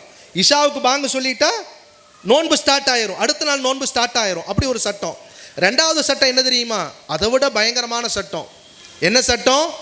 மகரிபு தொழுதுகிட்டு இருக்கும் பொழுதே, தொழுது முடித்த பிறகு யாராவது கண் அயர்ந்து தூங்கிட்டாங்கன்னு வைங்க, அவங்க எழுந்திருக்கும் பொழுது நோன்பாளியாக தான் எழுந்திருக்கணும். மகரிப் டு இஷாவுக்குள்ளே 1 மணி நேரம் கேப் இருக்குதுங்க. மகரிபு தொழுத ஒன்று ஒருத்தர் தூங்குறாருன்னு வைங்களேன், தூங்கக்கூடாது, மார்க்க சட்டம். மகரிப் டு இஷா வரைக்கும் தூங்கக்கூடாது. மீறி தூங்கிட்டா ஒரு அரை மணி நேரம் தூங்கிட்டு எழுந்திரிச்சிட்டாலே இஷாவுக்கு தான் இன்னும் டைம் இருக்கே, சாப்பிட்டுக்கலாமா? கூடாது. அவர் கண்டினியூவாக நோன்பு வைக்கணும். இப்படியெல்லாம் கடுமையான சட்டம் இருந்த காலம். ஒரு அன்சாரி சஹாபி, அவர் ஒரு விவசாயி, வேலையெல்லாம் பகல் நேரத்தில் முடிச்சுட்டு சாயந்தரம் வர்றாரு. மனைவிட்ட சொல்கிறாரு, ஏதாவது தின்பண்டங்கள், நோன்பு திறக்கிறதுக்கு தேவையான பண்டங்கள் ஏதாவது இருந்தால் வாங்கிட்டு வாமா அப்படிங்கிறார். அந்த அம்மா வெளியே போகிறாங்க. போகும் பொழுது சொல்லிட்டு போகிறாங்க, என் அருமை கணவரே, தயவு செய்து நீங்கள் தூங்கிடாதீங்க, தயவு செய்து தூங்கிடாதீங்க. ஏன்னா தூங்கிட்டா எழுந்திருக்கும் பொழுது நோன்பாளியாகத்தான் எழுந்திருக்கணும், அதனால் தூங்கிடாதீங்க. பின்னாடி இருக்கவங்களாம் கவனிச்சுட்டு வர்றீங்களாம்மா? நல்லா கவனிங்க. எந்த அளவுக்கு கடுமையான சட்டம் எல்லாம் இருந்திருக்கு. அந்த நேரத்தில் ஒரு சஹாபி பெண்மணி கூட நோன்பு விட்டதா சரித்திரம் இல்லை. தூங்கிடாதீங்க, நான் போய் வெளியே ஏதாவது வாங்கிட்டு வர்றேன்னு சொல்லி அந்த அம்மா வெளியே போகிறாங்க. வயதான அம்மா, இவரும் வயதானவர், வெளியே போகிறாங்க. தின்பண்டங்களை, நோன்பு திறக்கிறதுக்கு தேவையான விஷயங்களை வாங்கிட்டு வர்றாங்க. வரும்போது பார்த்தா அந்த மனுஷன் கண்ணை இருந்து தூங்கி விடுகிறார். ஏன்னா பகல் முழுக்க ஒரு விவசாயியாக இருந்தவர். வந்தார், வீட்டிலேயே அசர் தொழுதார், தொழுது முடிச்சோன்னே தூங்கிட்டார். இந்த அம்மா பார்த்துட்டு அழ ஆரம்பிச்சிட்டாங்க. இப்போ அவர் கடுமையான பசியோடு இருக்கிறார். நோன்பு திறக்கிறதுக்கு இன்னும் கொஞ்சம் நேரம் தான் இருக்குது. இவரை எழுப்பவும் முடியாது, எழுந்திருச்சாலும் இவர் இதை சாப்பிடவும் முடியாது. ஏன்னா நோன்பாளியாத்தானே கண்டினியூ பண்ணணும். இப்படியெல்லாம் கஷ்டப்பட்டுருக்கிறாங்க சஹாபா பெண்மணிகள். பார்த்துட்டு அந்த அம்மா அழுதுட்டு, இதுக்கு ஒரே தீர்வு ரசூலுல்லாட்ட போயிட வேண்டியது தான். நேராக பெருமானா ஸல்லல்லாஹு அலைஹி வஸல்லம் போகிறாங்க. யார் ரசூலுல்லாஹ், அந்த அம்மா கேட்ட கேள்வி நல்லா கவனிங்க, ஹதீஸில் இப்படியே வருது. நோன்பு என்கிற ஒரு வணக்கத்தை இவ்வளவு சிரமப்படுத்தித்தான் ரப்புல் ஆலமீன் நம்மிடத்தில் இருந்து எதிர்பார்க்கணுமா? அத்தீனு யுஸ்ருன் என்பதாக நீங்க சொன்னீங்க யார் ரசூலுல்லாஹ். மார்க்கமும் மார்க்கம் சார்ந்த எல்லா கடமைகளும் இலகுவானது, பின்பற்றுவதற்கு இலகுவானதுன்னு சொன்னீங்க. ஆனால் நோன்பு மட்டும் ஏன் இவ்வளவு கஷ்டமா இருக்கு? என் கணவர் கண் அயர்ந்து உறங்கிக் கொண்டிருக்கிறார், அவர் பசியோடு இருக்கிறார். அதிகாலையிலே கிடைத்த உணவை சாப்பிட்டு விட்டு வெளியே சென்றவர் கடுமையான வேலை பளுவின் காரணமாக கண்ணை இருந்து தூங்குகிறார். நான் அவரை எழுப்பி இந்த உணவை கொடுத்தாக வேண்டும், அவரை நோன்பை முறிக்க செய்ய வேண்டும். ஆனால் முடியாது. அப்படிப்பட்ட கஷ்டமான ஒரு சட்டத்தை போட்டு வச்சிருக்கிறாங்க. நான் என்ன செய்வது? என்னுடைய கணவரை எழுப்பாமலும் என்னால் இருக்க முடியவில்லை. அடுத்து ஒரு நாள் நோன்பு வைக்கக்கூடிய அளவிற்கு அவருடைய உடம்பிலே தெம்பில்லை. ஏதாவது ஒரு சட்டத்தை நீங்கள் சொல்லியாக வேண்டும். என் சம்பந்தமாக ஏதாவது ஆயத்து இறங்காத வரை இந்த இடத்தை விட்டும் நான் நகரமாட்டேன்னு சொல்லிட்டு அந்த அம்மா உட்காந்துட்டாங்க. ஸல்லல்லாஹு அலைஹி வஸல்லம் சுயமாக எந்த பதிலும் சொல்ல முடியாது. இப்போ நம்மள்கிட்ட ஏதாவது ஒரு சட்டம் கேட்டாங்கன்னா, பொதுவாக சொல்கிறேன், சட்டம் இல்லை, ஏதாவது ஒரு விஷயத்தை கட்டி ஒரு ஆர்வமாக ஏதாவது ஒரு தீர்ப்பு கேட்டாங்கன்னா, நாம் சில விஷயங்களை சொல்லும் பொழுதே இடைச்சரக்கையும் சில பேசுவோமா இல்லையா? அப்படி வச்சுக்க, இப்படி வச்சுக்க போ, அப்படி. அது மாதிரி ரசூலுல்லாஹ்லாம் சொல்ல முடியாது. இன்ஹுவ இல்லா வஹ்யு யூஹா. ரசூலுல்லாஹ் ஒரு விஷயத்தை பேசுனாங்கன்னா அது அல்லாஹ்விடத்திலிருந்து வந்த விஷயமாக தான் இருக்கும். ரசூலுல்லாஹ்வினுடைய நாவில் யார் பேசுகிறாங்க? அல்லாஹ் பேசுவான். மனைவிட்ட பேசினாலும் சரி, பிள்ளைகள்கிட்ட பேசினாலும் சரி, பெற்றோர்கிட்ட பேசினாலும் சரி, பக்கத்து வீட்டுக்காரவங்கள்ட்ட பேசினாலும் சரி, சஹாபாக்கள்கிட்ட பேசினாலும் சரி, இஸ்லாம் அல்லாத நபர்கள்ட்ட பேசினாலும் சரி, சுயமாக எதையுமே ரசூலுல்லாஹ் சொல்ல மாட்டாங்க. அல்லாஹ்விடத்திலிருந்து வரக்கூடிய செய்தியைத்தான் எடுத்து வைப்பாங்க.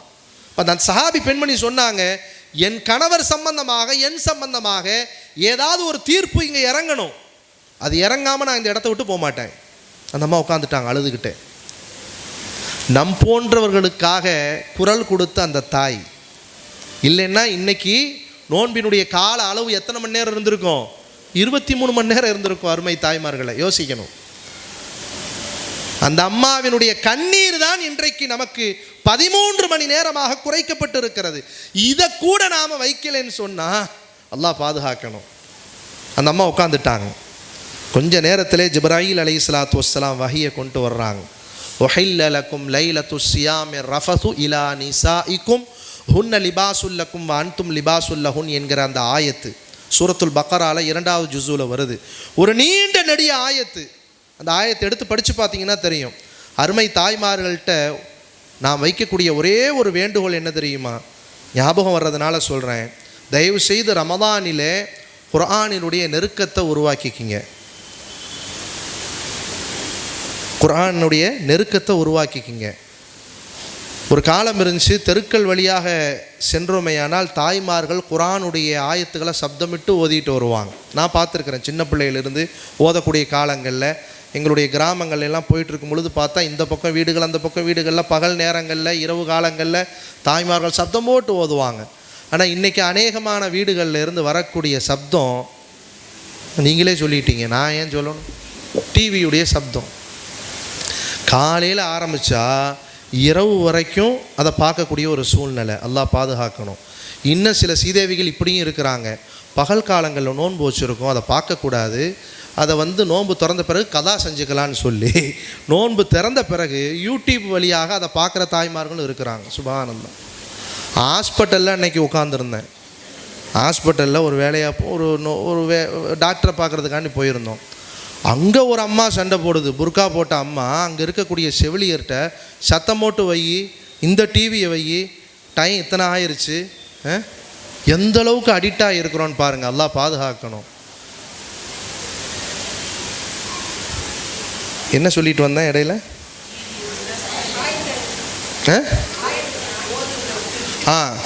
குர்ஆன் ஓதக்கூடிய சப்தம் எல்லாம் கேட்டுக்கிட்டு இருந்துச்சு. இன்றைக்கி அந்த சப்தம் எல்லாம் இல்லாமல் போயிடுச்சு. குர்ஆனினுடைய நெருக்கத்தை நாம் உருவாக்கிக்கணும். குர்ஆன் ஓதக்கூடிய அந்த தன்மை நிறைய தாய்மார்கள்ட்ட இருந்தாலும் கூட தாய்மார்கள்ட்ட நாம் வைக்கக்கூடிய ஒரு வேண்டுகோள் என்னென்னா, வெறுமனே அரபியில் ஓதுறது அது ஒரு வகையான நன்மையை பெற்றுத்தரும்.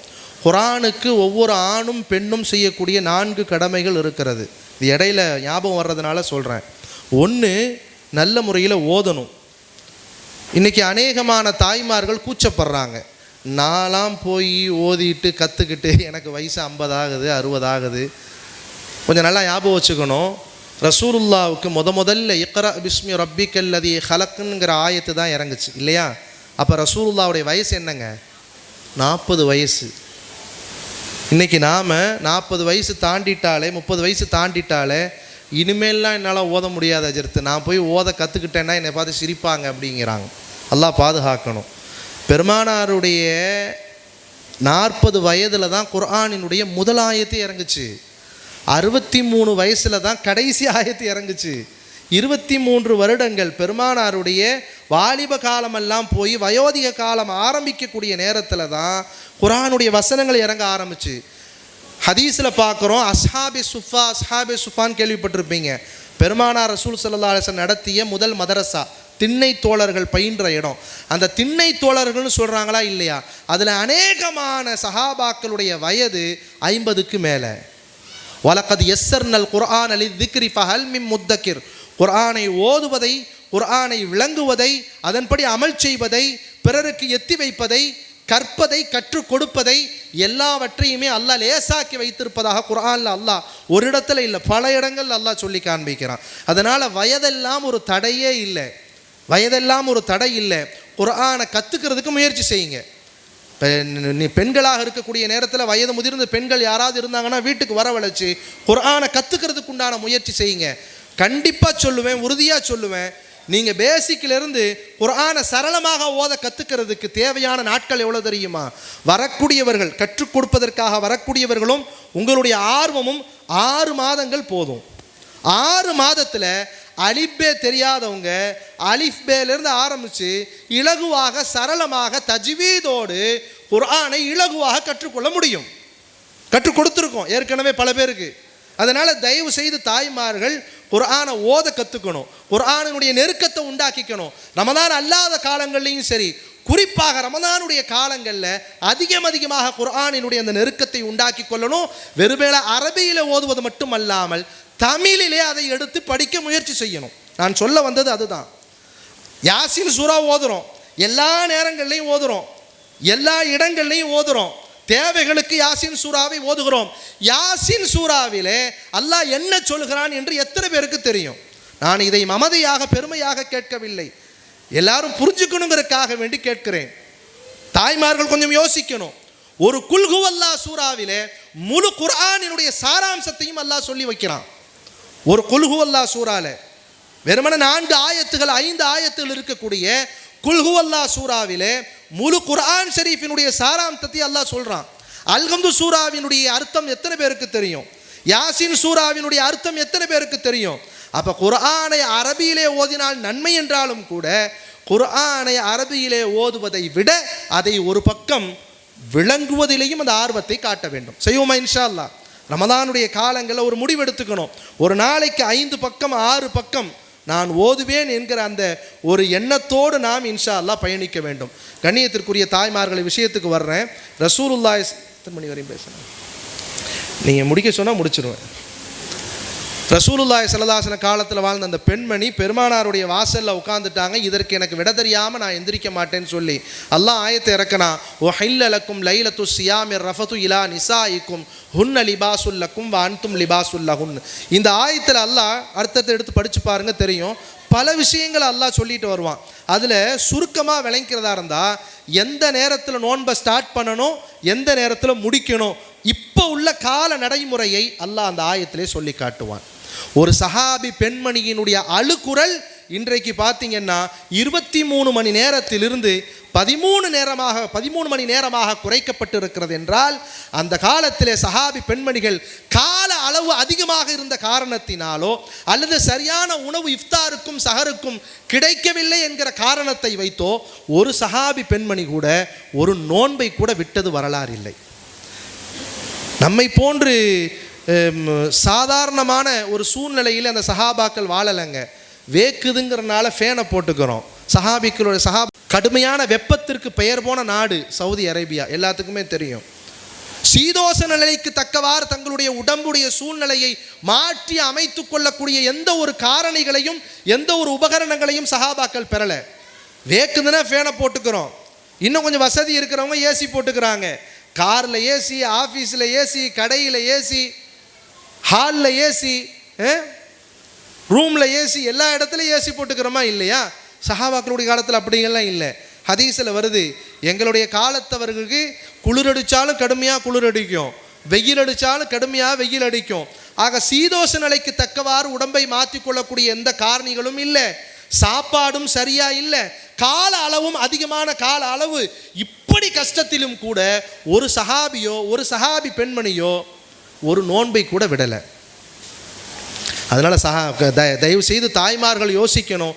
யாராவது அரங்கிற்குள்ள இதுவரை நோன்பு விஷயங்களில் கொஞ்சம் அதாவது மெத்தனமாக சர்வசாதாரணமாக நோன்பை கடத்தி இருப்போமையானால் நாம் இந்த அரங்கிலிருந்து வெளியேறும் பொழுது ஒரு உறுதிமொழி எடுத்துக்கொள்ள வேண்டும். கண்டிப்பாக நான் இந்த வருடம் ஒரு நோன்பை கூட விடமாட்டேன். நானும் சரி, என்னுடைய கணவரும் சரி. விடக்கூடாது, விடவே கூடாது.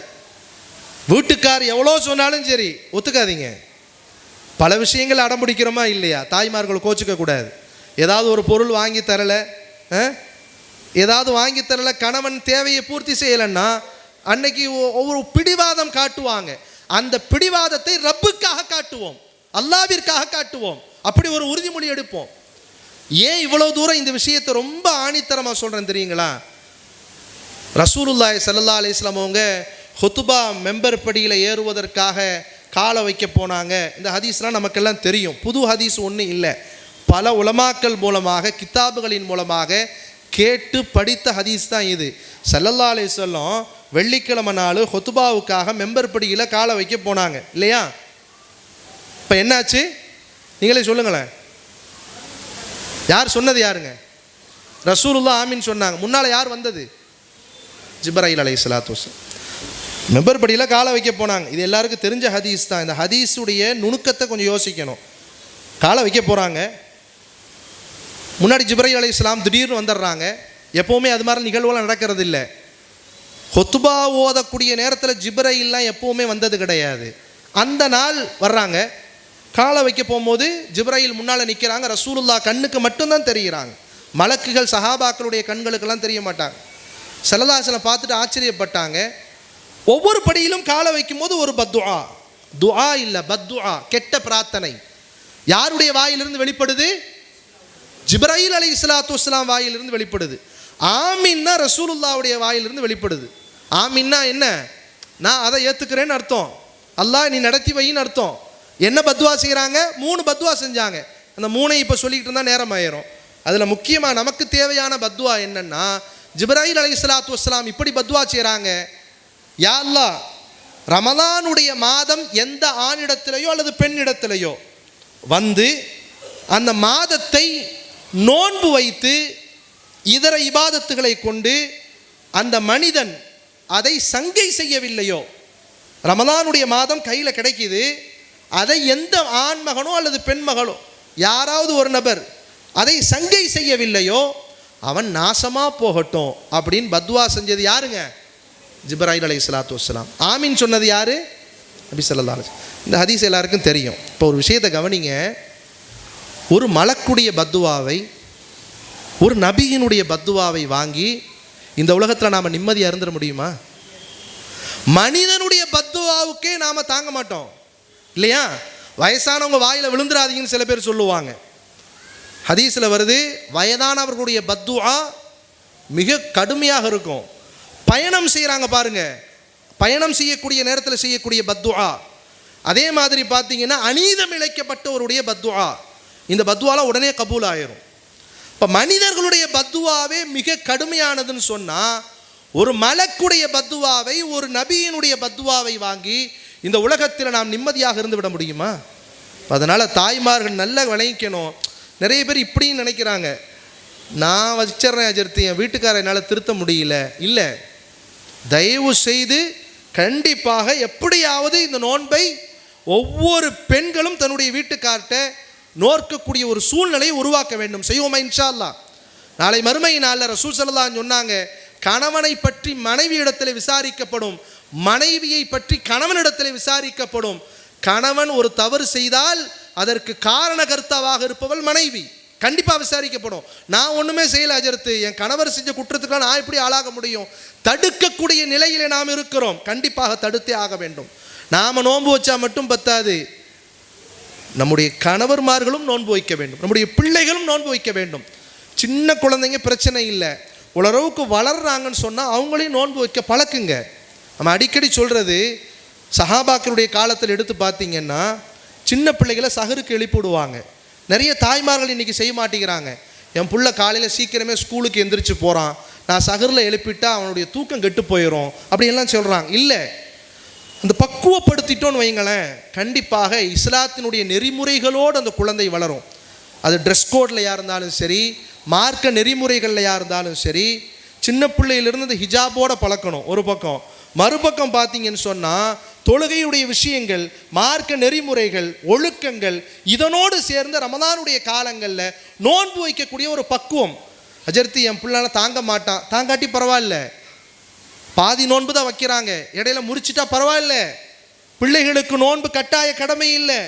இந்த வருடம் 12 மணி, பகல் 12 மணி வரை என் பிள்ளை நோன்பு வச்சான்னு சொன்னால் அல்லாஹ்வினுடைய கிருபையினால் வரக்கூடிய வருஷம் அதை பூர்த்தி ஆக்குவான். அல்லாஹ் அத்தகைய சக்தியை பிள்ளைகளுக்கு கொடுப்பான்.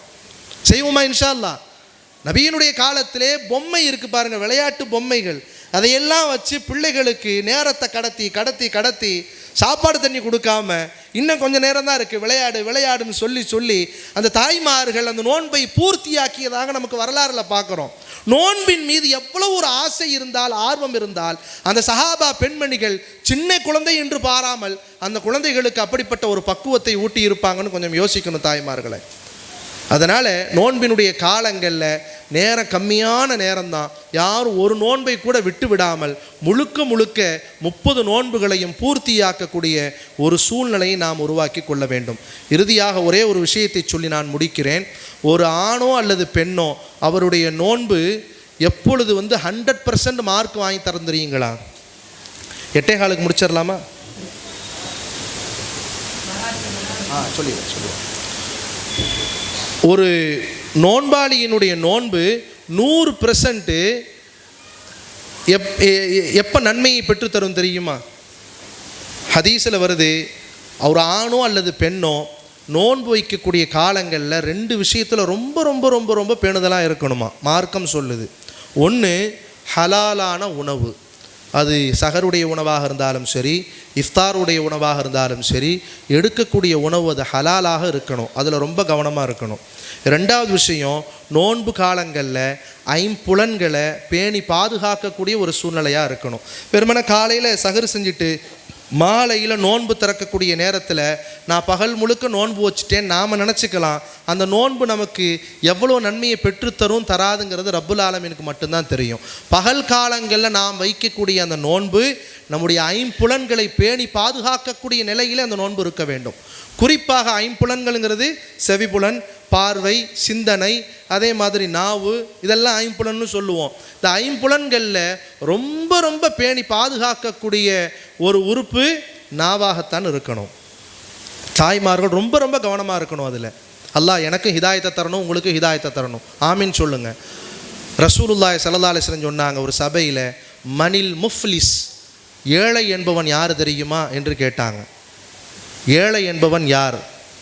ஸல்லல்லாஹு அலைஹி வஸல்லம் கேட்ட உடனே, இப்போ நம்மள்கிட்ட கேட்டால் நாம் என்ன பதில் சொல்லுவோம்? வசதி இல்லாதவங்க, சரியான உணவு இல்லாதவங்க, உடுத்துறதுக்கு சரியான உடை இல்லாதவங்க, இருப்பதற்கு சரியான இடம் இல்லாதவங்க ஏழ்மையானவர்னு சொல்லுவோம். இதே மாதிரியே தான் சஹாபாக்களும் சொன்னாங்க. ஸல்லல்லாஹு அலைஹி வஸல்லம் பார்த்துட்டு, இவரை விட பரம ஏழை ஒருத்தன் இருக்கிறான், அவன் யார் தெரியுமான்னு கேட்டாங்க. அல்லாஹு வ ரசூலு ஆலம், அல்லாஹுக்கும் உங்களுக்கு தான் தெரியும் யா ரசூலல்லாஹ், நீங்களே சொல்லுங்கன்ட்டாங்க சஹாபாக்கள். ஸல்லல்லாஹு அலைஹி வஸல்லம் சொன்னாங்க, ஏழை என்பவன் யார் தெரியுமா? நன்மை செய்தும் நரகத்தை அடைவானே அவனே ஏழை என்பதாக சொன்னாங்க ஸல்லல்லாஹு அலைஹி வஸல்லம். உலகத்தில் நன்மையெல்லாம் செஞ்சிருப்பான், அல்லாஹ்விற்கு பிடித்தமான காரியங்கள் எல்லாம் செஞ்சிருப்பான். ஆனால் மறுமையிலே அவன் சொர்க்கத்திலே நுழைவதற்கு பதிலாக நரகத்திலே அவன் நுழைவான், அவன்தான் பரம ஏழை என்று சொன்னாங்க ஸல்லல்லாஹு அலைஹி வஸல்லம். சஹாபாக்களுக்கு புரியல. யா ரசூலல்லாஹ் எங்களுக்கு விளக்கி சொல்லுங்க என்று கேட்ட உடனே ஸல்லல்லாஹு அலைஹி வஸல்லம் சொன்னாங்க, ஒரு பக்கம் அல்லாஹ்விற்கு பிடித்த எல்லா காரியங்களையும் அவன் செய்திருப்பான், மறுபக்கம் பார்த்தா நாவை பேணி பாதுகாக்காமல் இருந்திருப்பான். வந்ததை பேசியிருப்பான், தேவையில்லாத பேசியிருப்பான், பிறர் மனதை புண்படுத்தும்படி பேசியிருப்பான், பொய் சொல்லியிருப்பான். கண்ணியத்திற்குரிய தாய்மார்கள் விளங்கணும், அல்லாஹ்வினால் படைக்கப்பட்ட எல்லா உறுப்புகளும் ஒரு பாவம் தான் செய்யும். ஆனால் இந்த நாவு இருக்கு பாருங்க, நிறைய பாவம் செய்யும். உட்கார்ந்த இடத்துல எவ்வளோ தூரமாக இருந்தாலும் சரி, எவ்வளோ தூரத்தில் இருக்கக்கூடிய மனிதரை கூட சர்வசாதாரணமாக திட்டக்கூடிய ஆற்றல் இந்த நாவுக்கு உண்டு. எலும்பே இல்லாமல் படைக்கப்பட்ட இந்த நாவை அல்லாஹ் அவ்வளோ ஒரு பக்குவமாக பாதுகாப்பாக வச்சிருக்கிறான். அது ரொம்ப பாதுகாப்பாக வச்சுக்கணும். ஸல்லல்லாஹு அலைஹி வஸல்லம் சொன்னாங்க, நாவை மட்டும் நீங்கள் பேணி பாதுகாத்துட்டா நீங்கள் சொர்க்கத்துக்கு போகிறதுக்கு நான் கேரண்டின்னாங்க ரசூலுல்லாஹி ஸல்லல்லாஹு அலைஹி வஸல்லம். தேவையானதை பேசணும், தேவையில்லைன்னா மௌனமாக இருங்கன்னு நாங்கள் ஸல்லல்லாஹு அலைஹி வஸல்லம். பிறர் மனது புண்படும்படி பேசுவதோ, புறம் பேசுவதோ, பொய் சொல்வதோ, கெட்ட வார்த்தைகளை உபயோகப்படுத்துவதோ, இதுவெல்லாம் சாதாரண நாட்களிலே கூடாது என்றாலும் கூட ரமதானுடைய காலங்களில் ரொம்ப ரொம்ப பாதுகாப்போடு இருக்கணும். ரசூல் ஸல்லல்லாஹு சொன்னாங்க, மறுமை நாளில் ஒரு ஆண்மகன் வருவான். அது ஆண்களுக்கு மட்டும் பெண்களுக்கும் சேர்ந்து தான் சொன்னாங்க ஸல்லல்லாஹு அலைஹி வஸல்லம். ஒரு மனிதன் வருவான், அவனிடத்தில் அல்லாஹ் பார்த்துட்டு நீ என்னென்ன அமல் செஞ்சுருக்கேன்னு கேட்கும் பொழுது எல்லா அமல்களும் சொல்லி காட்டப்படும். உனக்கு சொர்க்கம்னு போன்னு அல்லாஹ் சொல்லிடுவான். அவன் போய் சேர வேண்டிய இடம் நரகம் என்று அல்லாஹ்வுக்கே தெரியும். இருந்தாலும் அல்லாஹ் என்ன செய்வான், நீ சொர்க்கத்துக்கு போன்னு சொல்லிடுவான். அவன் சொர்க்கத்துக்கு வந்து கொண்டிருக்கும் பொழுது வழியிலே அவனால் பாதிக்கப்பட்ட மனிதர்கள் குறுக்கிடுவார்கள், யா அல்லாஹ் இவனை எப்படி நீ சொர்க்கத்துக்கு அனுப்புகிற? உலகத்தில் வாழும் பொழுது இவனால் நிறைய துன்பத்திற்கு நான் ஆளானேன், என்னை பற்றி அவதூறு பேசினான், என்னை பற்றி புறம் பேசினான் என்று அவனுடைய நாவால் பாதிக்கப்பட்ட எல்லாரும் வந்து கூடிக்குவாங்க. ரசூலுல்லாஹி ஸல்லல்லாஹு அலைஹி சொன்னாங்க, அப்போ என்ன நடக்கும் தெரியுமா? யாரெல்லாம் இவனின் மீது குற்றம் சுமத்துகிறார்களோ அவர்களுடைய எல்லா பாவத்தையும் இவன் தலையிலே அல்லாஹ் எழுதி இவன் செய்யாத குற்றத்திற்காக நரகத்திற்கு செல்லுவானே அவன்தான் பரம ஏழை என்றார்கள் பெருமானார் ஸல்லல்லாஹு அலைஹி வஸல்லம். எனவே கண்ணியத்திற்குரிய தாய்மார்கள் விளங்கணும், ரமதானுடைய காலங்களில் நம்முடைய நாவு ரொம்ப ரொம்ப ரொம்ப பாதுகாப்போடு இருக்கணும். செய்வோமா இன்ஷா அல்லாஹ்? கண்ணியத்திற்குரிய தாய்மார்களே, நேரம் ஆயிட்டுருக்குது. பராத்திரவு சம்பந்தமாக சில விஷயங்களை இன்ஷா அல்லாஹ் சொல்லுங்கன்னாங்க. அதிகமான விஷயங்களை சொல்வதற்குண்டான நேரம் இல்லாட்டியும் கூட பராத்திரவுங்கிறது ஷாபானுடைய பிறை 15 இல்லையா? ஒரு முக்கியமான ஒரு இரவு. இன்றைக்கு பலரிடத்தில் அல்லாஹ்வுடைய கிருபையினால் பராத்தினுடைய அந்த சிறப்புகளை பல பேர் விளங்கி இருந்தாலும் கூட தாய்மார்கள் சில பேர் கூட இதுக்கு எங்கே ஆதாரம், இப்படி ஒரு இரவு இருக்கா இல்லையா, இந்த மாதிரி சிந்தனைகளில் போகிறது வருத்தத்திற்குரிய செய்தியாக இருக்குது. அல்லாஹ் பாதுகாக்கணும். நிறைய ஹதீஸுகள் நமக்கு ஆதாரமாக இருக்குது. எல்லாரும் கேள்விப்பட்ட விஷயங்கள் தான், புதுசு ஒன்றும் இல்லை. ஆயிஷா ரதியல்லாஹு அன்ஹா அறிவிக்கிறாங்க, நான் திடீரென்று படுக்கையிலிருந்து எழுந்து பார்த்தேன், ரசூலுல்லாவை காணலை. ஸல்லல்லாஹு அலைஹி வஸல்லம் எங்கே போயிருப்பாங்கன்னு யோசிச்சுட்டு ரசூலுல்லாவை தேட முயற்சி பண்ணேன். கடைசியாக ரசூலுல்லாவை நான் கண்ட இடம் ஜன்னத்துல் பக்கி என்று சொல்லக்கூடிய பொது கபிர்ஸ்தானில் பார்த்தா ரசூலுல்லாஹ் வெளியே நின்றுக்கிட்டு இருக்கிறாங்க. ஸல்லல்லாஹு அலைஹி வஸல்லம் போய் பார்த்துட்டு, யார் ரசூலுல்லாஹ் இங்கே என்ன பண்ணுறீங்கன்னு கேட்டேன். ஸல்லல்லாஹு அலைஹி வஸல்லம், ஆயிஷாவை இன்றைக்கி என்ன இரவு தெரியுமா? நிஸ்ஃபு ஷஅபான், ஷஅபான் பிறை 15ஆம் நாள் இரவு. இந்த இரவு எப்படிப்பட்ட இரவு தெரியுமா? ஒவ்வொரு மனிதர்களுடைய நன்மை தீமைகளை மலக்குகளிடத்திலே அல்லாஹ் கேட்கக்கூடிய ஒரு இரவு. இந்த இரவிலே நான் விழித்திருந்து இபாதத்து செய்வதை விரும்புகிறேன். எனவே ஆயிஷா, இந்த இரவிலே நீ விழித்து வணங்கு, பகலிலே நீ நோன்பு நோர் என்பதாக ரசூலுல்லாஹி ஸல்லல்லாஹு அலைஹி வஸல்லம் அவர்கள் சொன்னதாக அன்னை ஆயிஷா ரதியல்லாஹு அன்ஹா அறிவிக்கிறாங்க. இதை விட வேறு ஏதாவது நமக்கு ஆதாரம் தேவையா? அது மட்டுமல்லாமல் மலக்குகள் இறங்குகிற இரவு, அந்த இரவுக்கு நிறைய பெயர் இருக்குது. பராத்துடைய இரவுக்கு நிறைய பெயர்கள் இருக்குது. அதில் ஒரு இரவு, ஒரு பெயர் என்னன்னு சொன்னால் லைலத்துல் மலாயிக்கான ஒரு பேர் இருக்குது. மலக்குகள் இறங்கக்கூடிய இரவுனே ஒரு பேர் இருக்குது. மலக்குகள் நம்மை போன்று சர்வசாதாரணமாகலாம் இறங்கிட மாட்டாங்க. மனிதர்கள் நடமாடுற மாதிரி மலக்குகள் துன்யாவுக்குள்ளே அவ்வளோ சீக்கிரத்துலலாம் வரமாட்டாங்க. அவங்க இறங்குறாங்கன்னு சொன்னால் அது முக்கியமான நாளாகத்தான் இருக்கும். லைலத்துல் கத்ருடைய இரவில் இறங்குவாங்க. தனஸ்ஸலுல் மலாயிகத்து வர்ரூஹு ஃபீஹான்னு குர்ஆன் அல்லாஹ் சொல்கிறானா இல்லையா? சில இரவுகளில் மட்டும்தான் இறங்குவார்கள். அதில் ஒரு இரவு தான் பராத்தினுடைய இரவு. கண்ணியமிக்கவர்களே, ஒரு அற்புதமான ஒரு இரவு. இஸ்லாம் நமக்கு 5 இரவுகளை சிறப்பிற்குரிய இரவுன்னு பட்டியல் போடுது. அந்த 5 இரவுகளையும் நாம் கடத்திக்கிட்டு தான் இருக்கிறோம். ஆனால் அதில் நின்று வணங்குகிறோமா என்றால் அநேகமான விஷயங்களில் அநேகமான நண்பர்கள்ட்ட அது கேள்விக்குறியாக தான் இருக்குது. நிறைய பேர்த்துக்கு அந்த 5 இரவு கூட தெரியாது. ஒவ்வொரு வாரமும் நம்மை கடந்து செல்லக்கூடிய வெள்ளியினுடைய இரவு எத்தனை பேருக்கு தெரியும்? இந்த வெள்ளியினுடைய இரவு சிறப்பிற்குரிய இரவுன்னு. வெள்ளியினுடைய இரவுனா எப்போங்க? அது வியாழக்கிழமை நைட்டு இல்லையா? ரசூலுல்லாஹி ஸல்லல்லாஹு அலைஹி வஸல்லம் சொன்னாங்க, கேட்கக்கூடிய துஆவை அல்லாஹ் கபூல் செய்கிறான். பெருமானா ஸல்லல்லாஹு அலைஹி வஸல்லம் சொன்னாங்க, வெள்ளிக்கிழமையினுடைய இரவு அவ்வளோ சிறப்பான ஒரு இரவு. பராத்துடைய டாபிக் ஒரு தனி டாபிக். ஹாஜியாரும் ஹாஜிமாவும் கேட்டதுனால அந்த நினைவுகளை கொஞ்சம் கொண்டு வாங்கன்னு சொன்னதுனால ஒரு 5 நிமிஷம் இதை பேசிட்டு முடிச்சிட்றேன் இன்ஷா அல்லாஹ். அடுத்து 2வது பார்த்தீங்கன்னாக்க 2 பெருநாட்களுடைய இரவு, ஈதுல் அத்ஹா, ஈதுல் ஃபித்ர். அந்த பெருநாளுடைய முதல் இரவு நிறைய பேர்த்துக்கு அதனுடைய சிறப்புகள் தெரிகிறது இல்லை. ஹதீஸில் என்ன வருது தெரியுமா? பெருநாளைக்கு 2 பெருநாளும் அடங்கும். முத நாள் காலையில் உண்டான ஃபஜ்ர் இருக்குது பாருங்கள், அந்த ஃபஜ்ர் தொழுகை யார் தொழவில்லையோ பெருநாள் அன்று தொழக்கூடிய தொழுகையினுடைய முக்கியமான சிறப்புகளை அந்த மனிதர் பெற முடியாதுன்னு நாங்கள் ரசூலுல்லாஹி ஸல்லல்லாஹு அலைஹி வஸல்லம். இப்போ அந்த முத நாள் இரவு இருக்குது பாருங்கள், அது சாதாரண இரவு அல்ல.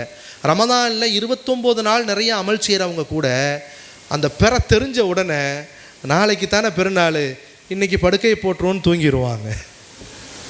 தாய்மார்கள் இந்த வருஷம் அதை செய்யக்கூடாது, நல்லா ஞாபகம் வச்சுக்கோங்க. 29 நாள் சூப்பராக ஓடிக்கிட்டு இருக்கும். நைட்டானா தராவி, பகலானா நோன்பு, இப்படி ஓடிக்கிட்டு இருக்கும். பெற தெரிஞ்சிருச்சு, தக்பீர் சொல்லிட்டாங்க பள்ளிவாசல்லைன்னா அன்னைக்கு நைட்டு எப்பா இன்றைக்கி சகரு கிடையாது போ அப்படின்ட்டு அலாரம் கூட வைக்காமல் காலையில் எழுந்திரிச்சு குளிச்சுட்டு பள்ளிக்கு கிளம்பணும்னு ஆண்களுடைய சிந்தனை. காலையில் எழுந்திரிச்சு குளிச்சுட்டு ஆண்களுக்கு தேவையான பண்ட பதார்த்தங்கள் செய்யணும்னு பெண்களுடைய சிந்தனை. அப்படி ஓடிடும். கண்ணியமிக்க தாய்மார்கள் விளங்கணும். ஸல்லல்லாஹு அலைஹி வஸல்லம் சொன்னாங்க, வெள்ளிக்கிழமையினுடைய இரவும் சிறப்பிற்குரிய இரவு, 2 பெருநாட்களுக்கு முந்தைய இரவும் சிறப்பிற்குரிய இரவுகள். நாங்கள் மொத்தம் எத்தனை ஆச்சுங்க? 3. 4வது லைலத்துல் கத்ருடைய இரவு. ஒற்றைப்படையான இரவுகளில் லைலத்துல் கத்ர் இரவை தேடிக்கொள்ளுங்கள் நாங்கள் ஸல்லல்லாஹு அலைஹி வஸல்லம். இந்த லைலத்துல் கத்ருடைய இரவு 5வது தான் சொன்னாங்க ஸல்லல்லாஹு அலைஹி வஸல்லம், நிஸ்ஃபு ஷஅபான், பிறை 15ஆம் நாள் இரவு. என்ன கேட்டாலும் கிடைக்கும் ரசூலுல்லாஹி ஸல்லல்லாஹு அலைஹி வஸல்லம் சொன்னாங்க. ஹதீஸில் வருது, முதல் வானத்திற்கு இறைவன் இறங்குகிறான். தாய்மார்கள் கொஞ்சம் கவனிக்கணும். மற்ற நாட்களிலே நாம் அல்லாஹ்வினுடைய கதவை தட்டுகிறோம். இந்த இரவிலே அல்லாஹ் நம்முடைய வாசல் கதவை தட்டுகிறான். நாம் அல்லாஹ்விடத்திலே போய் கேட்பதற்கும் அல்லாஹ் நம்மை தேடி வருவதற்கும் உண்டான வித்தியாசத்தை விளங்க வேண்டும். ரப்பே நேரடியாக கீழே வர்றான். முதல் வானத்திற்கு வர்றான். மற்ற நாட்களில் 7ஆம் வானம் கடந்து இருக்கக்கூடிய ரப்பு பராத்துடைய இரவுக்கு முதல் வானத்திற்கு வருகிறான். அலா மின் முஸ்தக்ஃபிரின் ஃபஅக்ஃபிர் அலா அலா மின் முஸ்தர்ஸிகின் ஃபஅர்ஸுகுஹு. யாராவது என்னிடத்திலே பாவ மன்னிப்பு தேடக்கூடியவர்கள் இருக்கிறீர்களா? நான் அவர்களுடைய பாவத்தை மன்னிக்கிறேன் என்று கேட்கிறான் அல்லாஹ். யாராவது என்னிடத்திலே ரிஸ்கை தேடக்கூடியவர்கள் இருக்கிறீர்களா? நான் அவர்களுக்கு உணவளிக்கிறேன் என்று சொல்கிறான் அல்லாஹ். யாராவது ஏதாவது நோவினையிலிருந்து என்னை பாதுகாப்பாயாக கேட்கக்கூடியவங்க இருக்கிறீங்களா? ஃபஅஃபீஹி, அவர்களுக்கு நான் நோவினையிலிருந்து பாதுகாப்பு அளிக்கிறேன் என்பதாக சொல்கிறானாம் அல்லாஹ். ரப்பு முதல் வானத்திற்கு இறங்கக்கூடிய இரவு தான் என்ன இரவுங்க? பராத்துடைய இரவு. அந்த இரவுல நின்று வணங்குறதை விட்டுப்புட்டு அதுக்கு ஆதாரம் தேடிக்கிட்டு இருந்தோம்னு சொன்னால் நம்மை விட துரதிர்ஷ்டவாதிகள் யாருமே இல்லை. யார் ஆதாரம் தேடுகிறார்களோ அவர்களுக்கு நான் சொல்கிறேன். ஒரு முக்கியமான இரவு, சங்கையான இரவு. கூமு லைலஹா வ சூமு யௌமஹா, ரசூலுல்லாஹி ஸல்லல்லாஹு அலைஹி சொன்னாங்க. அன்றைய நாள் இரவிலே நீங்கள் நின்று வணங்குங்கள், பகல் காலங்களில் நோன்பு நோருங்கள். நாங்கள் ரசூலுல்லாஹி ஸல்லல்லாஹு அலைஹி வஸல்லம். நாமோ நம்முடைய கணவரோ நம்முடைய பிள்ளைகளோ அறிந்தோ அறியாமலோ எவ்வளோ பாவம் செஞ்சுருக்கிறோம். அந்த பாவத்திற்கெல்லாம் மன்னிப்பு தேடக்கூடிய ஒரு வாய்ப்பை அல்லாஹ் அந்த இரவிலே வைத்திருக்கிறான். நம்மை சுற்றி நிறைய முசீபத்துகள் நடக்குதா இல்லையா? பலாய் முசீபத்து நிறைய. முந்திய காலங்களில் அது மாதிரி ஒரு முசீபத்து பார்க்க முடியாது. சமீபத்தில் ஒரு பெரிய முசீபத்தை கடந்து தான் வந்திருப்போம். என்ன முசீபத்துங்க? அச்சுன்னு தும்புனா 5 கிலோமீட்டர் தூரத்தில் போய் நிற்கிறான். தும்பிட்டாயா அவன் டெஸ்ட்டு பண்ணணுமையான்னு லொக்குன்னு இரும்ப முடியல. சந்தனம் கொடுத்து வரவேற்ற திருமணம் போன்ற வைபவங்களை எல்லாம் சானிடைசர் கொடுத்து வரவேற்றாங்களா இல்லையா? பள்ளிவாசல்லாம் பூட்டப்பட்டு எத்தனை உயிர்களை பறி கொடுத்தோம். ஒரு காலத்தில் 2 பேர் 3 பேர் ஒரு ஆக்சிடெண்ட்டில் இறந்து போனாவே பல நாட்கள் பேசிக்கிட்டு இருப்பாங்க. அந்த ஊரில் ஒரு 10 பேர் இறந்து போயிட்டாங்களாம், இந்த ஊரில் ஒரு 5 பேர் இறந்து போயிட்டாங்களாம் விபத்துலன்னு. ஆனால் இன்னைக்கு கொத்து கொத்தாக மரணங்கள், எங்கு பார்த்தாலும் மரணங்கள்.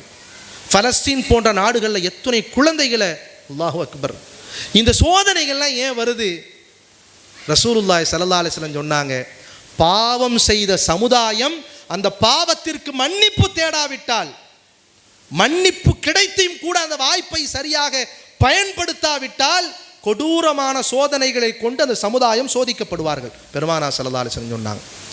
நிறைய பாவம் செய்கிறான் மனிதன், ஆனால் அந்த பாவத்திற்குண்டான மீட்சியை நிறைய மனிதர்கள் செய்யறதில்லை.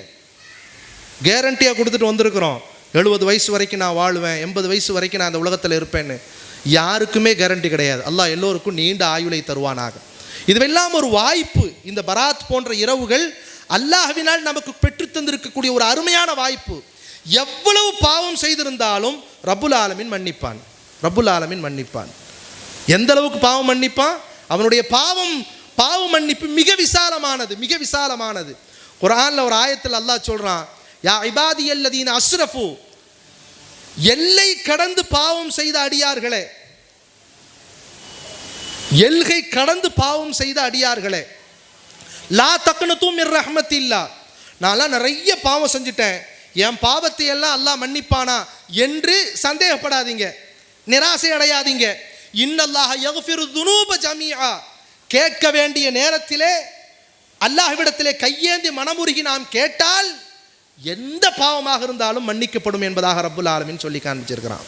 அதனால் பாவ மன்னிப்பை தேடக்கூடிய அருமையான ஒரு வாய்ப்பு தான் பராத் போன்ற இரவுகள். அந்த இரவுகளை வீணடிச்சிடக்கூடாது. அந்த இரவுகளை நின்று வணங்கணும். கூட்டு தொழுகையான விஷயங்களில் போய் கலந்துக்கணும். பள்ளிவாசல்கள் அல்லாஹ்வுடைய கிருபையினால் அறிவிப்பு வந்தால் அந்த அறிவிப்பு வந்தபடி அல்லாஹ்வுடைய கிருபையினால் தஸ்பீ நஃபில்கள் உட்பட, தனிப்பட்ட இபாதாத்துகள் உட்பட, திக்ருகள் உட்பட, துஆக்கள் உட்பட, பிரத்யேகமாக துஆக்களுக்கும் பாவ மன்னிப்பு தேடுவதற்கும் உண்டான ஒரு அருமையான ஒரு இரவு தான் பராத்தினுடைய இரவு. 3 விஷயம் போதிக்கப்படுது. 1, பாவ மன்னிப்பு தேடுங்கள் அல்லாஹ் சொல்கிறான். 2வது, யாராவது என்னிடத்திலே உணவு தேடக்கூடியவர்கள் இருந்தால், ரிசுக்கு தேடக்கூடியவர்கள் இருந்தால் என்னிடத்திலே கேளுங்கள், நான் தருகிறேன் என்பதாக அல்லாஹ் சொல்கிறான். ரிசுக்குன்னா எவ்வளோ ரிசுக்கு? அல்லாஹ்ட்ட கேட்கலாமா?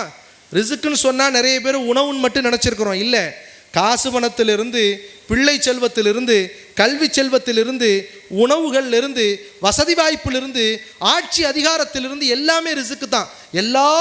எல்லா விஷயத்திற்கும் பொதுவாகத்தான் அல்லாஹ் ரிசுக்குன்னு பயன்படுத்தி இருக்கிறான். சில பெண்கள் இப்படின்னு சொல்லுவாங்க, அஜரத்து அல்லாஹ்ட்ட எனக்கு வசதியை தான் கேட்கக்கூடாதாம் இல்லை. அப்படியா? அப்படிலாம் கிடையாது. எவ்வளோ வேணாலும் கேட்கலாம், எவ்வளோ வேணாலும் அல்லாஹ்ட்ட கேட்கலாம். எப்படி கேட்கலாம்? சுலைமான் அலைஹிஸ்ஸலாம் கேட்ட மாதிரி. எப்படி கேட்டாங்க தெரியுமா? முல்கல்லா யம்பகி அஹதம் மின் பஅதி. சுலைமான் அலைஹிஸ்ஸலாம் எப்படி தெரியுமா கேட்டாங்க அல்லாஹ்ட்ட? யா அல்லாஹ், எனக்கு ஒரு வசதியை கொடு. எப்படிப்பட்ட வசதி? எனக்கு பின்னால் எவனுக்குமே அந்த வசதி நீ கொடுக்கக்கூடாது, அப்படிப்பட்ட வசதி எனக்கு கொடுன்னு கேட்டாங்க. கேட்டது யாருங்க? சுலைமான் நபி. நான் சொல்லலை, குர்ஆன் சொல்லுது. அப்போ நாம் கேட்கலாமா இல்லையா? கேட்கலாம். ஆனால் இப்படி கேட்கணும், ஹலாலானதை கொடு, நேர்மையாக சம்பாதிக்கிறத கொடு, அதை நான் உன்கிட்ட பெற்று பிறருக்கு தர்மம் செய்யக்கூடிய சூழ்நிலையை உருவாக்கு. நாம் செய்கிற பெரிய தவறு என்ன தெரியுமா? வசதியை கொடுன்னு கேட்டுட்டு முடிச்சிருவோம். இல்லை, ஹலாலை கொடு, ஆரோக்கியத்தோடு நான் பிறருக்கு அதை என்ன செய்யணும்? வாரி வழங்கணும். எனக்கு நீ கொடு, நான் பிறருக்கு கொடுக்கணும், அப்படிப்பட்ட செல்வத்தை கொடு. சுலைமான் நபி எவ்வளோ அறிவாளியாக இருந்தால் இப்படி ஒரு துவா கேட்டிருப்பாங்க. வஹபலி மில்லதுன்க முல்கல்லா யம்பகி அஹதம் மின் பஅதி. எனக்கு பின்னால் எவனுக்கு அப்படி ஒரு செல்வத்தை கொடுத்துடக்கூடாது, அப்படிப்பட்ட ஆட்சி அதிகாரத்தை, செல்வத்தை எனக்கு கொடுன்னாங்க சுலைமான் அலைஹிஸ்ஸலாம். அதனால தான் அல்லாஹ் கொடுத்தான், யாருக்கும் கொடுக்காத ஒரு செல்வம், ஆட்சி அதிகாரத்தை கொடுத்தான், காற்றை வசப்படுத்தி கொடுத்தான், மிருகங்கள்கிட்ட இருந்து எறும்பு வரைக்கும் எல்லாத்தையும் பேசக்கூடிய ஆற்றலை கொடுத்தான் அல்லாஹ். கண்ணியத்திற்குரிய அல்லாஹ்வினுடைய அடியார்களே, தாய்மார்களே, சகோதரிகளே, அதனால் ரிசுக்கையும் அல்லாஹ்விடத்தில் அந்த இரவில் அதிகமாக கேட்கணும். மூணாவது விஷயத்தை சொல்லி முடிக்கிறேன். பலாய் முசீபத்துகளிலிருந்து நீக்கணும்னு அல்லாஹ்ட்ட கேட்கணும். சின்ன சின்ன தலைவலி வந்தாவே தாங்க முடியல, அல்லாஹ் ரொம்ப சோதிக்கிறான்னு ஆண்கள் புலம்புறதை விட பெண்கள் அதிகமான பேர் புலம்புறாங்க. நமக்கு வந்திருக்கிற சோதனையெல்லாம் சாதாரண சோதனை, பெரிய சோதனையெல்லாம் கிடையாது. நபிமார்களுக்கு அல்லாஹ் கொடுத்த சோதனை அவ்வளோ பெரிய சோதனை. 70 ஆண்டுகள் வாழ்ந்த அய்யூப் அலைஹிஸ்ஸலாமை 16 வருடங்கள் கடுமையாக சோதித்தான். பிள்ளைகளை பறிகொடுத்தாங்க, செல்வத்தை பறிகொடுத்தாங்க, உடம்புல நோயை உண்டாக்குனா, கடுமையாக சோதிக்கப்பட்டாங்க அய்யூப் அலைஹிஸ்ஸலாம். அய்யூப் அலைஹிஸ்ஸலாம் மட்டுமல்ல, வாழும் காலத்திலேயே 7 பிள்ளைகளில் 6 பிள்ளைகளை பறிகொடுத்தாங்க ரசூலுல்லாஹி ஸல்லல்லாஹு அலைஹி வஸல்லம். இதெல்லாம் எவ்வளோ பெரிய சோதனை யோசிச்சு பாருங்க. ரசூலுல்லாஹ்க்கு எத்தனை பிள்ளைங்க? 7 குழந்தைங்க. ஃபாத்திமா ரலியல்லாஹு அன்ஹாவை தவிர எல்லா குழந்தைகளும் ரசூலுல்லாஹ் உயிரோடு இருக்கும் பொழுதே வஃபாத் ஆனாங்க. இதை விட சோதனை நமக்கு ஏதாவது வந்துச்சாங்க?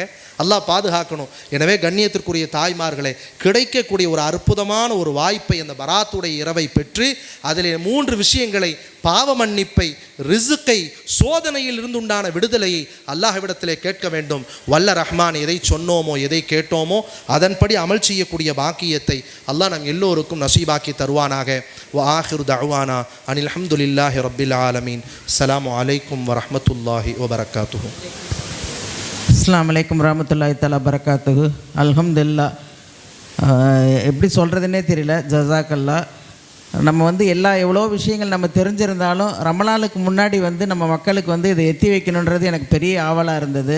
அல்லாஹ் அதை நிறைவேற்றி கொடுத்தான். அல்லாஹ்வுக்கே எல்லா புகழும். இன்ஷா அல்லாஹ். அஜர்த் டால்பின். அஸ்ஸலாமு அலைக்கும் வரஹ்மத்துல்லாஹி தஆலா பரக்காத்துஹு.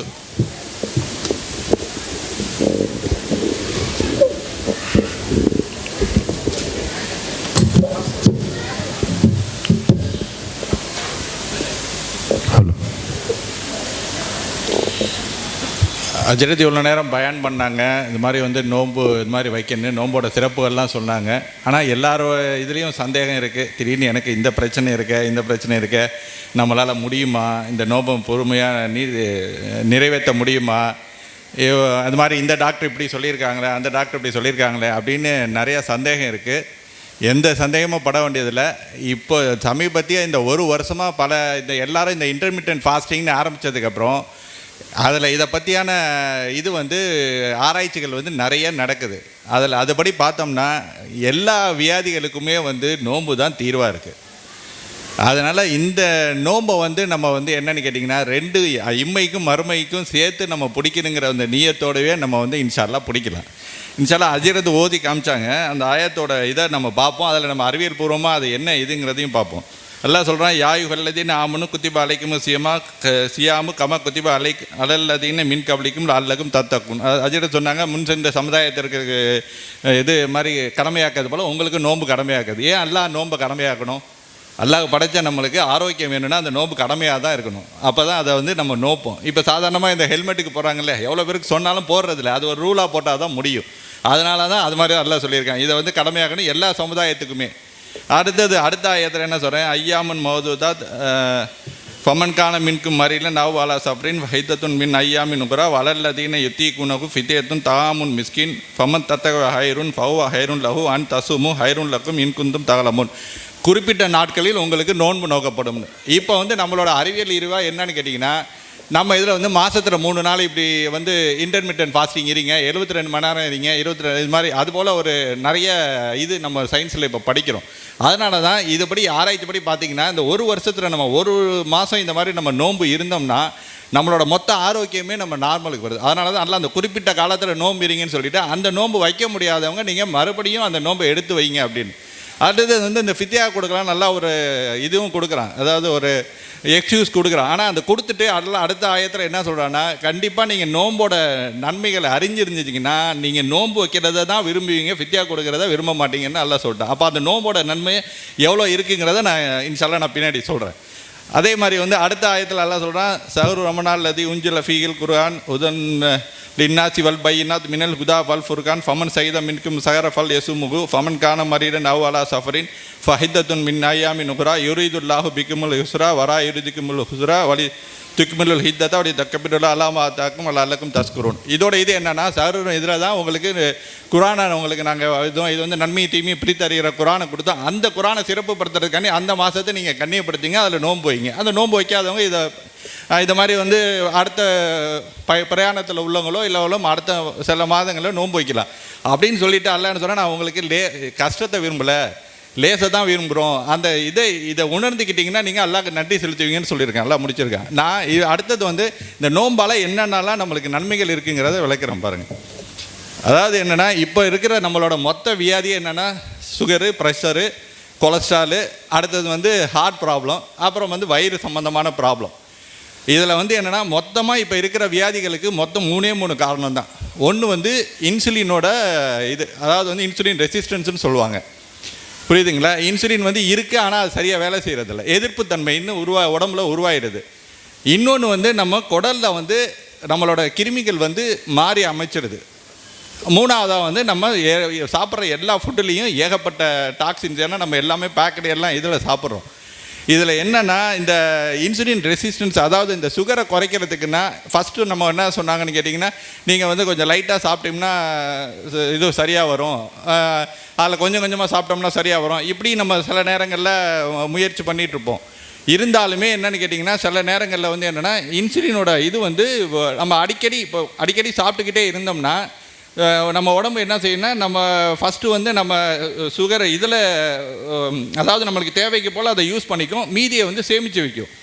இது வந்து அல்லாஹ் வந்து அந்த சேமிப்பை எதுக்கு நம்ம உடம்புல வச்சுருக்கான்னா, நம்ம பிற்காலத்தில் நம்ம சாப்பாடு கிடைக்காத நேரத்தில் அதை யூஸ் பண்ணிக்கிறதுக்கு, சரிங்களா? பட் ஆனால் நம்ம வந்து அப்படி தொடர்ந்து நம்ம சாப்பிட்டுட்டே இருக்கிறப்போ என்னான்னு கேட்டிங்கன்னா, நம்ம உடம்புல வந்து அது வந்து கொழுப்பாக அதிகமாக சேர்ந்துக்கிட்டே இருக்கும். அந்த கொழுப்பு கரையிறதுக்கான நேரமே நம்மளுக்கு கிடைக்காது.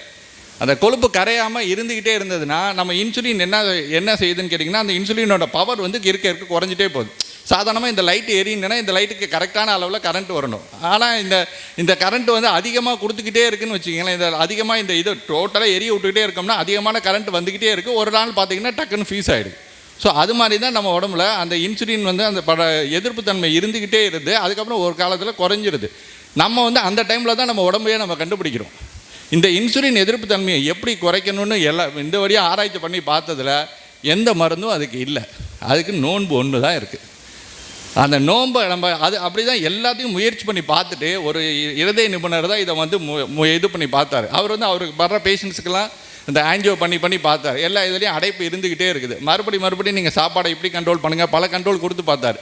இருந்தாலும் எல்லாத்துலேயும் ஒரு ஆராய்ச்சி பண்ணி பார்த்ததில் பார்த்திங்கன்னா, அவங்களுக்கு இன்சுலின் வந்து லெவல் வந்து அதிகமாக இருக்குது. அதாவது நம்ம ஃபாஸ்டிங் சுகர் வந்து அதிகமாக வரதுக்கு முன்னாடியே ரொம்ப நாளாக அந்த இன்சுலினோட எதிர்ப்பு தன்மை அதிகமாக இருந்து அதனால் ரத்த குழாயிலெல்லாம் அடைப்பு ஏற்பட்டுருக்கு. அதுக்கப்புறம் அவர் வந்து நீங்கள் வந்து நோன்பை வைங்க அப்படின்னு சொல்லி எல்லாருக்கும் அந்த நோன்பு ஒரு இது கொடுத்ததுக்கப்புறம் பார்த்திங்கன்னா எல்லாமே குறைஞ்சி வருது.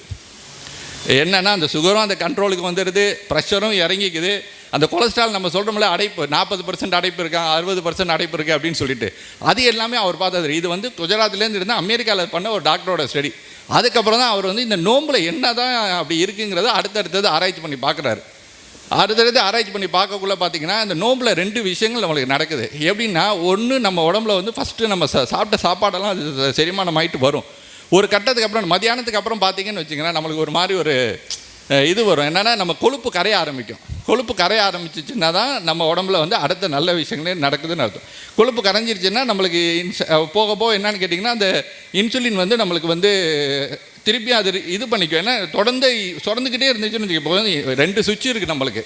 அதாவது உணவு வந்து 2 இடத்துலேருந்து உடம்பு எடுத்துக்கும். ஒன்று நம்ம அப்பப்போ சாப்பிட்ற உடம்பு, இன்னொன்று ஸ்டோரேஜில் இருக்கிற கொழுப்பு. நம்ம ஸ்டோரேஜ் இருக்கிற கொழுப்பை எடுக்காமல் சாப்பிட்டுக்கிட்டே இருந்தோம்னா அந்த ஸ்டோரேஜ் ஆகிட்டே இருக்கும். அதான் வெயிட் நம்மளுக்கு போட்டுக்கிட்டே இருக்குது. சரிங்களா? ஸோ அந்த இன்சுலின் நம்ம வந்து அதை நிறுத்தினா தான் நம்மளுக்கு அந்த இதுக்கே போகும். அதுக்கு வந்து குறைஞ்சது வந்து ஒரு 6 மணி நேரம் 7 மணி நேரம் ஆகணும்.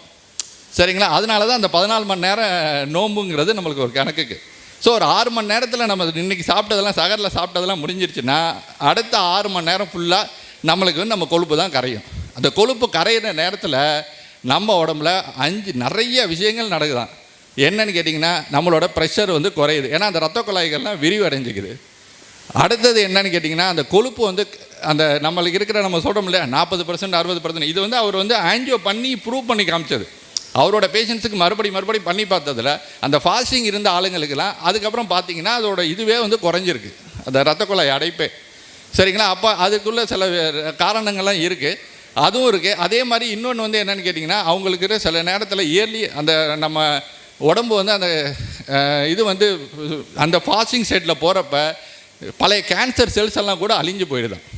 இன்னொன்று வந்து நம்மளோட செல்ஸ் எல்லாம் புதுமையாக இருக்குது, புதுப்படைக்குது. இன்னொன்று வந்து நம்ம சொல்கிறோம் உங்களுக்கு வந்து மரபு ரீதியாக வர வியாதிகள் இருக்குல்ல, நிறைய வியாதிகள் இருக்குல்ல, அது எல்லாமே மாற்றம் நடக்குதான். அதுக்கு நடக்கணுன்னா நம்ம வந்து அந்த நோன்பை முடிக்கிற நேரத்தில் தான் ஒரு 6 மணி நேரம் 7 மணி நேரம். இப்போ மற்ற ரிலீஜன்லாம் என்ன பண்ணுறாங்கன்னா, ஏதாவது சாப்பிட்டுக்கலாம், அப்பப்போ விரதம் இருக்கலாம் அப்படின்னு சொல்கிறாங்க இல்லையா. பட் நம்ம மட்டும்தான் அந்த 14 மணி நேரம் தொடர்ந்து விரதம் இருக்கும்.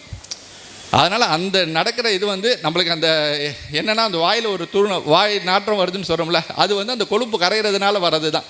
அதுதான் எல்லாம் அந்த கஸ்தூரி மனங்கிறாங்க. அந்த நேரத்தில் தான் நம்மளுக்கு வந்து வயிறு பசி கிள்ற மாதிரி இருக்கீங்களா, அந்த நேரத்தில் நம்ம நோம்பில் நம்மளோட எத்தனையோ வியாதிகள் வந்து குணமாயிட்டு இருக்குன்னு அர்த்தம். ஒவ்வொரு நாளும் அது வந்து 30 நாள் தொடர்ந்து நோக்கக்குள்ளே என்ன ஆகுன்னு கேட்டிங்கன்னா, இப்போ மொதல் 5 நோம்பில் இப்போ ஒரு 4 மணிக்கு தான் ஒரு 10 மணி நேரம் கழித்து தான் அந்த கீட்டோசிஸ் நடக்குதுன்னு வச்சிங்களேன். காலப்போக்கில் அப்படின்னு பார்த்தீங்கன்னா 15-16 நாள் ஆனதுக்கப்புறம் 6 மணி நேரத்துலேயே அது நடக்கும். சரிங்களா? ஸோ அது மாதிரி இவ்வளோ நன்மைகள் எல்லா இதுக்குமே கடைசியில் பார்த்தீங்கன்னா நோன்பு தான் ட்ரீட்மெண்ட்டாக இருக்குது. எந்த வியாதியுமே இது கிடையாது. அதே மாதிரி முட்டி வலி அது மாதிரி இருக்கிறதுனால என்னென்னா, இந்த சில செல்ஸ் மாறுறதுனால தான் இருக்குது. எல்லாத்துக்குமே இருக்குது, பட் அதை நம்ம விளக்கமாக சொல்ல முடியாது. அதே மாதிரி குடலில் பிரச்சனை இருக்குது. அது ஏன் நம்மளுக்கு வந்து இது வந்து எப்படி ஹார்ட் அட்டாக் சரியாக போகுது, இல்லை வந்து ப்ரெஷர் சரியாக போகுது அப்படின்னா, நம்ம எல்லாம் வந்து நம்ம குடலை எப்படி படைச்சிருக்கான்னு கேட்டிங்கன்னா, குடலில் வந்து 6 மீட்டர் இருக்கும். அது வந்து நம்ம உணவை அப்சர்வ் பண்ணுறது. இன்னொரு பெருங்குடல்னு இருக்கும், அங்கே இருக்கிறது எல்லாமே நுண்ணுயிரிகள் தான். நம்ம உடம்பை இயக்கிறதே அந்த கிருமிகள் தான். நல்ல கிருமி, அது எல்லாமே நல்ல கிருமிகள் கெட்ட கிருமிகள்னு 2 இருக்கும். நல்ல கிருமிகள் வளர்ந்துக்கிட்டே இருக்கணும் நம்மளுக்கு. அதுதான் நம்ம உடம்புல வந்து பல ரசாயன மாற்றங்களை உண்டு பண்ணி நம்ம ரத்த குழாயெல்லாம் சீராக வச்சுருக்கோம். அது வந்து இப்போ நோம்பு நேரத்தில் என்ன ஆகுதுன்னு கேட்டிங்கன்னா, நம்ம வந்து இப்போ சரியாக சாப்பிட்ற உணவு வந்து ப்ராசஸ் ஃபுட்டாக சாப்பிட்டுட்டே இருக்கிறதுனால, ஏன்னா அந்த மாவு சத்து உள்ள பொருட்களாக சாப்பிட்டுட்டு இருக்கிறதுனால அதில் வந்து நம்ம அந்த கிருமிகள்லாம் நல்ல கிருமிகள்லாம் அழிஞ்சு போயிடுது. இந்த நோன்பு வைக்கிற நேரத்தில் தான் நம்மளுக்கு என்னன்னு கேட்டிங்கன்னா, அந்த கிருமிகள்லாம் மறுபடி தன்னைத்தானே சீரமைச்சிக்குது. அதுக்கு வந்து ஒரு 14 மணி நேரம் ஆகுது. புரியுதுங்களா? அதனால் என்னென்னு கேட்டிங்கன்னா, அதில் நிறைய விஷயங்கள் இருக்குது. அதாவது நம்ம அந்த அதாவது செரிமான பிரச்சனைகள் மற்ற எல்லா பிரச்சனைகளுமே அதில் வந்து நம்மளுக்கு சீராகுது. அதே மாதிரி நம்ம சாப்பிட்ற உணவுகளில் பல டாக்ஸின்ஸ் எல்லாம் ஏகப்பட்ட இது இருக்குது நம்மளுக்கு. அதை ப்ரெசர்வேட்டிவ் ஆட் பண்ணுறாங்க, இது ஆட் பண்ணுறாங்க. ஸோ இதெல்லாம் வந்து நோன்பு வைக்கிறது மூலியமாக தான் நம்ம உடம்பு விட்டு கிளியர் ஆகும். அதனால் நோன்பு வந்து அவசியமாக வைக்கிறதுனால நிறைய நன்மை இருக்குது. இதில் வந்து 1-2 நம்ம இது சொல்ல முடியாது, ஏகப்பட்ட நன்மைகள் இருக்குது. அடுத்தது வந்து வேறு ஏதாவது சந்தேகம்னா அது மாதிரி ஏதாவதுன்னா சொல்லுங்கள் உங்களுக்குள்ள. இதுக்கு கண்டிப்பாக வந்து நோன்பு வச்சோம்னா யாருக்கு எல்லா வியாதியுமே குணமாகும். அதில் வந்து யாருக்காவது உங்களுக்கு வந்து இதுக்கு இப்படி இருந்தால் என்ன பண்ணுறது. இன்னொன்று வந்து எப்படின்னா, நான் ஒரு சின்ன இது சொல்கிறேன். யாராவது வந்து நோன்பு வைக்கணும்னு நினச்சிங்கன்னா இப்போ காலையில் போடுற மாதிரி இப்போ சுகர் அதாவது இதுவரை மாத்திரை இல்லை, சுகர் லைட்டாக இருக்குதுன்னு சொல்லியிருக்காங்க. அதாவது வந்து இப்போ தான் சுகர் ஆரம்பிக்குதுன்னு சொன்னாங்கன்னா அவங்க எந்த மாத்திரையும் போடாமல் நோன்பு மட்டும் வச்சிங்கன்னா கண்டிப்பாக குணமாயிடும். இப்போ ஏற்கனவே நீங்கள் மாத்திரையில் இருக்கிறதா இருந்தீங்கன்னா நீங்கள் என்ன செய்யலாம்னா காலையில் போடுறீங்கல்ல மாத்திரை, டெய்லி காலையில் சொல்கிறோம் இல்லையா, அந்த மாத்திரையை வந்து நோன்பு திறந்த உடனே போட்டுக்கலாம். நம்மளுக்கு அது கால நேரம் மாதிரி இது ஒரு கால நேரம் தான். எப்போ நோவாகாது? இல்லை அதாவது நோம்பில் நான் தான் சொல்கிறேன், நோன்பு வச்சு அந்த டயத்தில் மாத்திரையை போடக்கூடாது. நோன்பு வச்சுட்டு இருந்தீங்கன்னா காலையில் போடுற மாத்திரைகள் எல்லாம் நோன்பு திறந்த உடனே 7 மணிக்கு போடணும். அப்படி போட்டிங்கன்னா உங்களுக்கு நம்ம வந்து அதுக்கப்புறம் நம்ம நோன்பு திறக்கிறதுக்கு சாப்பிடுவோம், அதுக்கப்புறம் மேலே வந்து நைட் சாப்பாடு சாப்பிடுவோம், சகர் சாப்பிட்ற நேரத்தில் வந்து நைட்டில் போடுற மாத்திரையில் பவர் கம்மியாக போட்டுக்கிட்டால் போதும். புரியுதுங்களா? இந்த ஒரு 8 மணி நேரம் நம்ம சாப்பிட்டுட்டு இருக்கிறதுனால நம்மளுக்கு வந்து லோவாகிறதுக்கு வாய்ப்பு கிடையாது. சகரில் வந்து நைட்டில் போகிற மாத்திரையை ஒரு வேலையை குறைச்சி போட்டால் போதும். கரெக்டாக அந்த பிரச்சனைகள் இருக்காது உங்களுக்கு. அப்படி மேலே ஏதாவது இருந்துச்சுன்னா உங்களை எதுனா இலவசமாக வாங்க வேணால் நான் ஆலோசனை வேணால் சொல்கிறேன். ஆனால் கண்டிப்பாக எனக்கு வந்து இந்த பிரச்சனை இருக்குது, அது இருக்குது, அதனால் நான் நோன்பு வைக்கலைங்கிற மட்டும் இது சொல்லாதீங்க. இன்னொன்று என்னென்னா, நான் சொன்னேன் இல்லையா, அந்த குடலில் உள்ள கிருமிகள் வந்து சீராக அமைஞ்சிக்குதுன்னு. அப்படி அமைகிறதுனால நம்மளுக்கு முழங்கால் வலி, கை கால் வலி இதே மாதிரி. ஏன்னா அவர் அந்த சீரியஸாக அவர் ஃபாலோ பண்ணிகிட்டு இருந்தார். பேஷண்ட்டில் அவர் இருதயத்துக்கு தான் பார்த்துட்டு இருந்தார். ஆனால் அந்த ஆட்கள்லாம் வந்தேன்னா திருப்பி வரப்பெல்லாம் சார் எனக்கு வந்து இந்த பிரச்சனை இருந்து இது சரியாயிடுச்சு, அந்த பிரச்சனை இது சரியாயிடுச்சுன்னு ஏகப்பட்ட இது சொல்லியிருக்காங்க. அதுக்கு தான் அவர் வந்து அதுக்கப்புறம் பார்த்தீங்கன்னா அவரோட ட்ரீட்மெண்ட்டே ஃபாஸ்டிங் தான். ஏன்னா அவரோட ஸ்டடீஸ் எல்லாம் வெளியே வரல. ஏன்னா இதில் எந்த கம்பெனிக்கும் லாபம் இல்லையா, நோம்புல வைன்னு சொல்கிறாரு, எந்த மருந்தும் இல்லை, எந்த இதுவும் இல்லை, அதனால அந்த ஸ்டடீஸ் வெளியே வரல. பட் ஆனால் அவரோட இதுபடி என்னென்னா நோன்பு வச்சோம்னா இதில் எல்லா வியாதிக்கும் கண்டிப்பாக குணம் இருக்குது. சரி, அதுக்கு மேலே உங்களுக்கு ஏதாவது சந்தேகம் இருந்ததுன்னா சொல்லுங்கள், அவங்களுக்குள்ள சந்தேகத்தை. இன்ஷால்லா பேசிகிட்டே இருந்தால் நிறைய நம்ம பேசிகிட்டே இருப்போம்.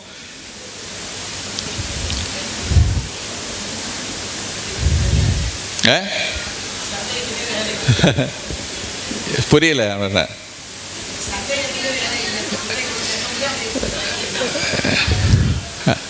என்னம்மா? மதியம் சாப்பிட்ற மாத்திரை அப்படி தேவையில்லை. அதாவது நம்ம வந்து எப்படின்னா சுகர் மாத்திரைகள் வந்து நம்ம சாப்பிட்ட சாப்பாடுக்கு அப்புறம் சுகர் ஏற போகிறதுக்கு தான் நம்ம சாப்பிட போகிறோம். அதனால் வந்து நான் என்ன சொல்கிறேன்னா, நான் யூஸ்வலாக சொல்கிறது எப்போயுமே அப்படி தான், காலையில் சாப்பிட்ற மாத்திரையை நைட்டு நோம்பு தொடர்ந்த உடனே போட்டுக்கோங்க. அப்படி போட்டிங்கன்னா அது கால நேரம் மாதிரி தான் இருக்கும். ஸோ மதியான மாத்திரைங்கிறது எப்பயாவது தான் கொடுப்போம். நைட்டு மாத்திரையை சகருக்கிட்ட போட்டுக்கிட்டிங்கன்னா போதும். நைட்டில் அதில் வந்து கொஞ்சம் பவர் கம்மியாக வச்சு போடணும், ஃபுல்லாக இதில் போடக்கூடாது. அது வந்து ஒரு அந்த மெட்ஃபார்மின் அதில் பாதி இதில் போட்டிங்கன்னா போதும், அது நோன்பு நிறைவேற்றிக்கலாம்.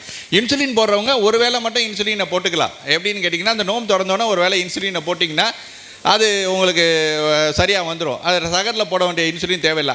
அந்த டைமுக்கு மட்டும் இன்சுலின் கவர் பண்ணிக்கிட்டோம்னா போதும். அதாவது நைட்லேருந்து நம்ம நோம்பு திறந்துட்டு சாப்பிட்றது, நைட் சாப்பிட்றது, சகர் சாப்பிட்ற வழியும். ஸோ சகரில் எதுவுமே நம்ம கொடுக்காமல் இருந்தோம்னா இது லோ ஆகாது. ஏன்னா நம்ம உடம்புல எவ்வளோ ரிசர்வ் இருக்குன்னா, நம்ம இருக்கிற கொழுப்பு மட்டுமே நம்ம எதுவுமே சாப்பிடாம 45 நாள் உயிர் வாழலாம். நம்ம அவ்வளோ கொழுப்பு நம்மள்ட்ட ஸ்டோரேஜில் இருக்கும். அதனால் இன்னொன்று வந்து எப்படின்னு கேட்டிங்கன்னா, நம்மளோட பயம்தான், பயக்கம். அதனால் நான் என்ன சொல்கிறேன்னு கேட்டிங்கன்னா, இன்னையிலேருந்தே ஆரம்பிங்க. நாளைக்கு நாளைக்கு 13, 14, 15 கூட நோன்பு வைங்க. இப்போலேருந்து நீங்கள் செய்யலாம். அது கொஞ்சம் கொஞ்சமாக அந்த அடிக்ஷன்லேருந்து வரணும். எல்லோரும் என்ன தப்பு பண்ணுவாங்கன்னா, முதல் நாள் நோன்பு ஆரம்பிக்கிறது ஒரு விதமான பயம், பதட்டம் வந்தோன்னே யார் கேட்டாலும் நான் 3 நோன்பு வச்சு பார்த்தேன் டாக்டர், அதுக்கப்புறம் முடியலை டாக்டர், விட்டுட்டேன் அப்படிங்கிறது. அது மாதிரி இருக்கவே கூடாது. அதாவது மென்டல் இது இருக்குது நம்மளுக்கு, அந்த பயம் தேவையில்லை. அது வந்து எப்படின்னா அடிக்ஷன், நம்ம ரொம்ப நாளாக அது அடிக்டடாக இருக்கோம் இல்லையா. இப்போ இது சாப்பிட்டாலும் சரி, இப்போ சாராயம் குடிக்கிறவனா என்ன சொல்கிறேன், என்னால் விட முடியாது, நான் சாப்பிட்டுட்டே இருக்கேன். அதே மாதிரி தான் நம்மளுக்கும் அந்த ஃபுட் அடிக்ஷன், சுகர் அடிக்ஷனும் இருக்குது. அதே மாதிரி தான் மூளையில் ரசாயன மாற்றங்களும் இருக்கும். அதனால் அதை வந்து இப்போலேருந்தே நம்ம வந்து கொஞ்சம் கொஞ்சமாக, ஏதாவது இன்னையே வந்து என்னென்னு கேட்டிங்கன்னா, இதெல்லாம் கட் பண்ணிடுங்க. என்னென்னா இது நொறுக்கு தீனி சாப்பிட்றது, அந்த மாதிரி விஷயங்கள்லாம் கொஞ்சம் கொஞ்சமாக கட் பண்ணிட்டு வந்தீங்கன்னா நீங்கள் வந்து நோன்பு வர்ற டைமில் வந்து கரெக்டாக ஆகிடும். அதுக்குள்ளே அது ரொம்ப ஈஸியான ஒரு அந்த அடிக்ஷன் தான் காரணம். அது முதல் 4 நாள் வச்சுட்டு என்னால் நோம்பே முடியல, எனக்கு எப்படி ஆகிடுச்சு அப்படி ஆகிடுச்சுன்னு, நோம்பால் எதுவுமே வராது. அப்படியும் ப்ராப்ளம் வந்தாலும் ஒரு நாள் கட் பண்ணிவிட்டு என்ன பிரச்சனை நடந்துட்டு நம்ம திருப்பி நோன்பு வச்சுக்கலாம். அல்லா தான் சொல்லிட்டான்ல, இது அதில் தான் ஆரோக்கியம் இருக்குதுன்னு சொல்லியாச்சு. அதில் உள்ள நன்மைகள்னு அதில் உள்ள நன்மைகளை தெரிஞ்சுக்கிட்டிங்கன்னா நீங்கள் ஃபிட்டாக கொடுக்குறது, உடனே எல்லாரும் ஒரு சின்ன இது பண்ணுறது அப்படின்னா அதுதான் எல்லாம் கொடுத்துருக்கான்ல ஒரு எக்ஸப்ஷனு, நம்ம கொடுத்துருவோம். நான் வந்து சாப்பாடு கொடுத்துட்டேன், நான் வந்து இது கொடுத்துட்டேன் அப்படின்னு. அல்லாஹ் அது வந்து அது இன்னொன்று பார்த்தீங்கன்னு வச்சுங்களேன், இது முழுக்க நம்மளுக்குள்ள நன்மைக்காண்டி. இப்போ அல்லாஹ் தொழுவுலனாவே எவ்வளோ அதுக்குள்ளே இது இருக்குது, நரக தண்டனை இருக்குது, அதுக்கு தனி நரகம் எல்லாம். ஆனால் அல்லாஹ் இதுக்கு அப்படி சொல்லலை. நம்மளுக்கு சொன்ன ஆரோக்கியத்துக்காண்டி சொன்ன விஷயங்கள், இதை நீ ஃபாலோ பண்ண, நீ ஆரோக்கியமாக இரு அப்படிங்கிறதுனால தான் நம்மளுக்குள்ள இதுக்காண்டி தான் அல்லாஹ் அது அப்படி ஒரு இதை கொடுத்துருக்கான். அதனால் இதை நம்ம நோன்பை விட்டிங்கன்னா நம்ம ஆரோக்கியம் இருக்காது. நோன்பை கடைபிடிச்சிங்கன்னா கண்டிப்பாக எல்லா வியாதிக்குமே குணம் இருக்குது. இதை வந்து நீங்கள் கண்டிப்பாக எடுத்துக்கலாம். இன்னொன்று, இந்த ஈமானுக்கு நம்ம பக்கமாக வச்சுக்கணும். என்ன இருந்தாலும் நான் ஒரே ஒரு விஷயம் தான் சொல்லுவேன், மௌத்து வந்துட்டால் என்ன பண்ணுறது? மௌத்து வந்தால் வந்துட்டு போகுது, என்ன நோம்பாளியாக தானே மௌத்தாக போகிறதுக்கு. அந்த நன்மைக்கு அந்த ஒரு எக்ஸ்ட்ரீமுக்கு போயிட்டிங்கன்னா அதுக்கப்புறம் இந்த பயம் போகும். அப்படி அதுவும் ஆகாது. உண்மையில் நான் சொல்கிறேன், அப்படியே ஒரு வாதத்துக்காண்டி சொல்கிறேன், சரிங்களா? இல்லை, அதனால் கண்டிப்பாக நோன்பு வைக்கலாம். எல்லாரும் நியத்து வச்சுக்கோங்க. இந்த நோன்பு 30 நோம்பும் கண்டிப்பாக வைக்கணும். என்ன பிரச்சனைகள் இருந்தாலும் அந்த பிரச்சனைகள் வந்து அந்த மாத்திரையை கொஞ்சம் நம்ம கேட்டுக்கிட்டோம்னா சரியாக வரும். பெரும்பாலும் டாக்டருங்களுக்கு இதோட முழு இது தெரியாது, அதனால் நீங்கள் அதெல்லாம் வைக்காதுன்னு சொல்லிடுவாங்க. அதனால் வந்து இங்கே யாருமே வைக்கிறதில்ல. பட் ஆனால் நான் வந்து பார்த்தீங்கன்னா லாஸ்ட் ஒரு கொஞ்ச நாளாக பார்த்தீங்கன்னா சில பேர்களுக்கு வந்து இது மாதிரி நம்ம சொல்லி அனுப்பிச்சி விட்டுவோம். சில பேர் 6 நோம்பே வச்சுட்டு வருவாங்க. என்கிட்ட வர பேஷண்ட்ஸுக்கெலாம் நான் விட மாட்டேன், ஒரு 10 நிமிஷம் பேசிட்டு அனுப்பிச்சி விடுவேன். கடைசியில் பார்த்தீங்கன்னா நோம்பையும் வச்சுட்டு 6 நோம்பையும் வச்சுட்டு வருவாங்க அதுக்கப்புறம். அதனால் பயம்தான் காரணம், வேறு ஒன்றும் இல்லை. என்ன, சரிங்களா? எப்படி மாத்திரையை மாற்றிக்கலான்னு நம்ம செஞ்சுக்கலாம். நோம்பில் நன்மை வந்து அதுவும் இப்போலாம் ரொம்ப தெரியுது. நோம்பில் இது நம்ம பாருங்க எவ்வளோ பேர் வைக்கிறாங்க பாருங்கள், இன்டர்மீடியட் ஃபாஸ்டிங்னு. அவன் பகலில் வச்சுக்கிறான். எல்லாம் நம்மளுக்கு இப்படி மாற்றி கொடுத்துருக்கிறது, எல்லாம் நம்மளுக்கு இரவு வணக்கத்துக்காண்டி வச்சுருக்கிறனால எல்லாம் நம்மளுக்கு பகலில் நோன்பு வச்சுருக்கான், வேறு ஒன்றும் இல்லை. இரவு வணங்குறதுக்காண்டி, அதை மறுமைக்காண்டி, இது வந்து ஆகிற இதுக்காண்டி நிம்மைக்காண்டின்னு வச்சுக்க வேண்டியதான் நம்ம. சரிங்களா? சரி, அஸ்ஸலாமு அலைக்கும். ரொம்ப தேங்க்ஸ் டாக்டர். அதாவது ரொம்ப பிரயோஜனமான ஒரு எல்லாருக்குமே இந்த பயம் இருக்கும், இன்க்ளூடிங் இது எனக்கும் அதே தான். சுகர் மாத்திரை போட்டால் ஒரு மாதிரி படப்படன்னு வருது, எப்படி நோம்பில் போடாமல் இருக்கிறதுன்றது அதுதான் அருமையான விளக்கம் சொன்னீங்க. அதை வந்து நம்ம ராத்திரி நம்ம போட்டுக்கிட்டோம்னா நம்ம சாப்பிட்ற 2 வேளை வந்து நைட்டு தான். அந்த நேரத்தில் மாத்திரை போட்டுக்கிட்டோம்னா நம்ம அட்ஜஸ்டும் பண்ணிக்கலாம். ஏதாவது நம்ம லோ ஆகுனாலும் டக்குன்னு சாப்பிட்டுக்கலாம். நைட்டில் சகரில் சாப்பிட்ற மாத்திரையே கொஞ்சம் பவர் கம்மியாக போட்டு விட்டோம்னா ஒன்றும் பிரச்சனை இருக்காது. இன்சுலின் போடுறவங்க இந்த நோம்பு தொடர்ந்த உடனே போட்டுட்டு ஒரு 10 பாயிண்ட் போட்டுட்டு விடணும். சகரில் போடுற இன்சுலின் தேவையில்லை. சகரில் பெரும்பாலும் நான் வந்து எல்லாருக்கும் அந்த மெட்ஃபார்மின் ஒரு மாத்திரை எழுதி கொடுப்போம். அது வந்து எப்படின்னா சுகர் ஏற்றாமல் தான் பார்த்துக்கும், அதை மட்டும் போட்டுக்கலாம். மற்ற மாத்திரையை ஒரு வேளை நீங்கள் நைட்டில் போட்டுக்கிட்டீங்கன்னா அதெல்லாம் இது வந்து கண்டிப்பாக அது வந்து சரியாக வந்துடும். மீதி வந்து அந்த நோம்புலேயே எல்லாமே சுகர் எல்லாமே குறைஞ்சிருதுமா, அன்லஸ் வந்து ரொம்ப முடியாமல். அது மாதிரி நோம்பு வந்து யாருக்கு எல்லாம் இதுன்னு சொல்ல தெரியுமா, மீளா நோய் உள்ளவங்களுக்கு தான் எல்லாம் அந்த இது கொடுத்துருக்கா. சும்மா லேசாக தலை வலிக்குது கால் வலிக்குது நான் உடனே நான் வந்து நோம்பு வைக்க மாட்டேன், நான் வந்து ஃபித்தியா கொடுத்துருவேன்னு சொல்லக்கூடாது நம்ம, சரிங்களா? அது மீளா நோய்ங்கிறது அதில் இதுவே அதான். அதுக்கும் கூட நீங்கள் மீளா நோயாக இருந்தாலும் அதை திருப்பி எடுத்து வைக்கணும். அல்ஹம்துலில்லாஹ் டாக்டர், ரொம்ப சந்தோஷம். ரொம்ப நல்ல அருமையான விளக்கம் கொடுத்தீங்க, ரொம்ப தேங்க்ஸ். வலைக்கம் சலாம். இன்ஷா அல்லாஹ் மார்க்க சம்பந்தமான ரமலானை பற்றியும் இன்னும் ரமலானில் நம்ம எப்படி நோன்பு வைக்கணும் மருத்துவ குறிப்பும் சொன்ன டாக்டருக்கும் அஜர்த்துக்கும் எங்கள் எல்லோரும் மகளிர் அமைப்பு சார்பாக ரொம்ப துவா செய்கிறோம். இன்ஷா அல்லாஹ் அல்லாஹ் எல்லாரையும் வந்து நோன்பு வைக்கக்கூடிய பாக்கியத்தை இது கேட்ட பிறகாவது யாராவது ஒருத்தர் 2 பேர் விட்டுருந்தாலும் அவங்களும் இதுக்கு நான் கண்டிப்பாக வைப்பாங்கன்ற நம்பிக்கை எனக்கு இருக்குது. இந்த பயான் மூலிமா அல்லாஹ் கபூல் செய்யட்டும். இன்ஷா அல்லாஹ் அஜர்த்து பயான் பண்ணுங்க துவா இன்ஷா அல்லாஹ்.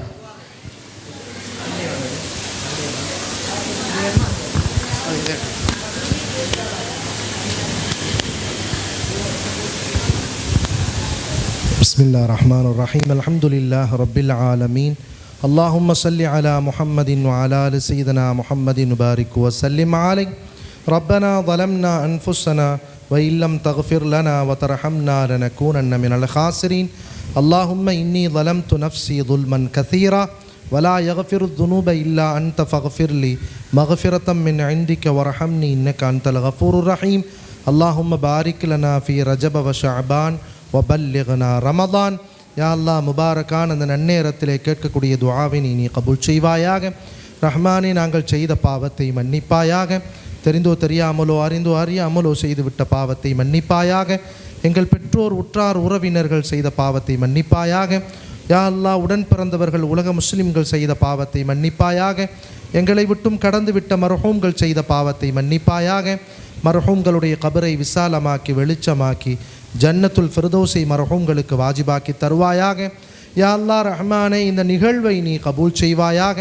இந்த நிகழ்விலே கலந்து கொண்டவர்களை கபூல் செய்வாயாக. இந்த நிகழ்வுகளை ஏற்பாடு செய்தவர்களை யா அல்லாஹ் கபூல் செய்வாயாக. எந்த நோக்கத்திற்காக எந்த நாட்டத்திற்காக இந்த அருமையான நிகழ்வு ஏற்பாடு செய்தார்களோ அந்த நல்ல நோக்கத்தை யா அல்லாஹ் நீ ஏற்றுக்கொள்வாயாக. யா அல்லாஹ் எதை பேசினோமோ எதை கேட்டோமோ அதன்படி அமல் செய்யக்கூடிய பாக்கியத்தை நசீபாக்கி தந்தருள் புரிவாயாக. யா அல்லாஹ் ரஹ்மானே, கிஸ்வா என்று சொல்லக்கூடிய இந்த மகளிர் அமைப்பு கியாமத் நாள் வரை இதனுடைய சேவைகள் தொடரக்கூடிய பாக்கியத்தை நசீபாக்கி தருவாயாக.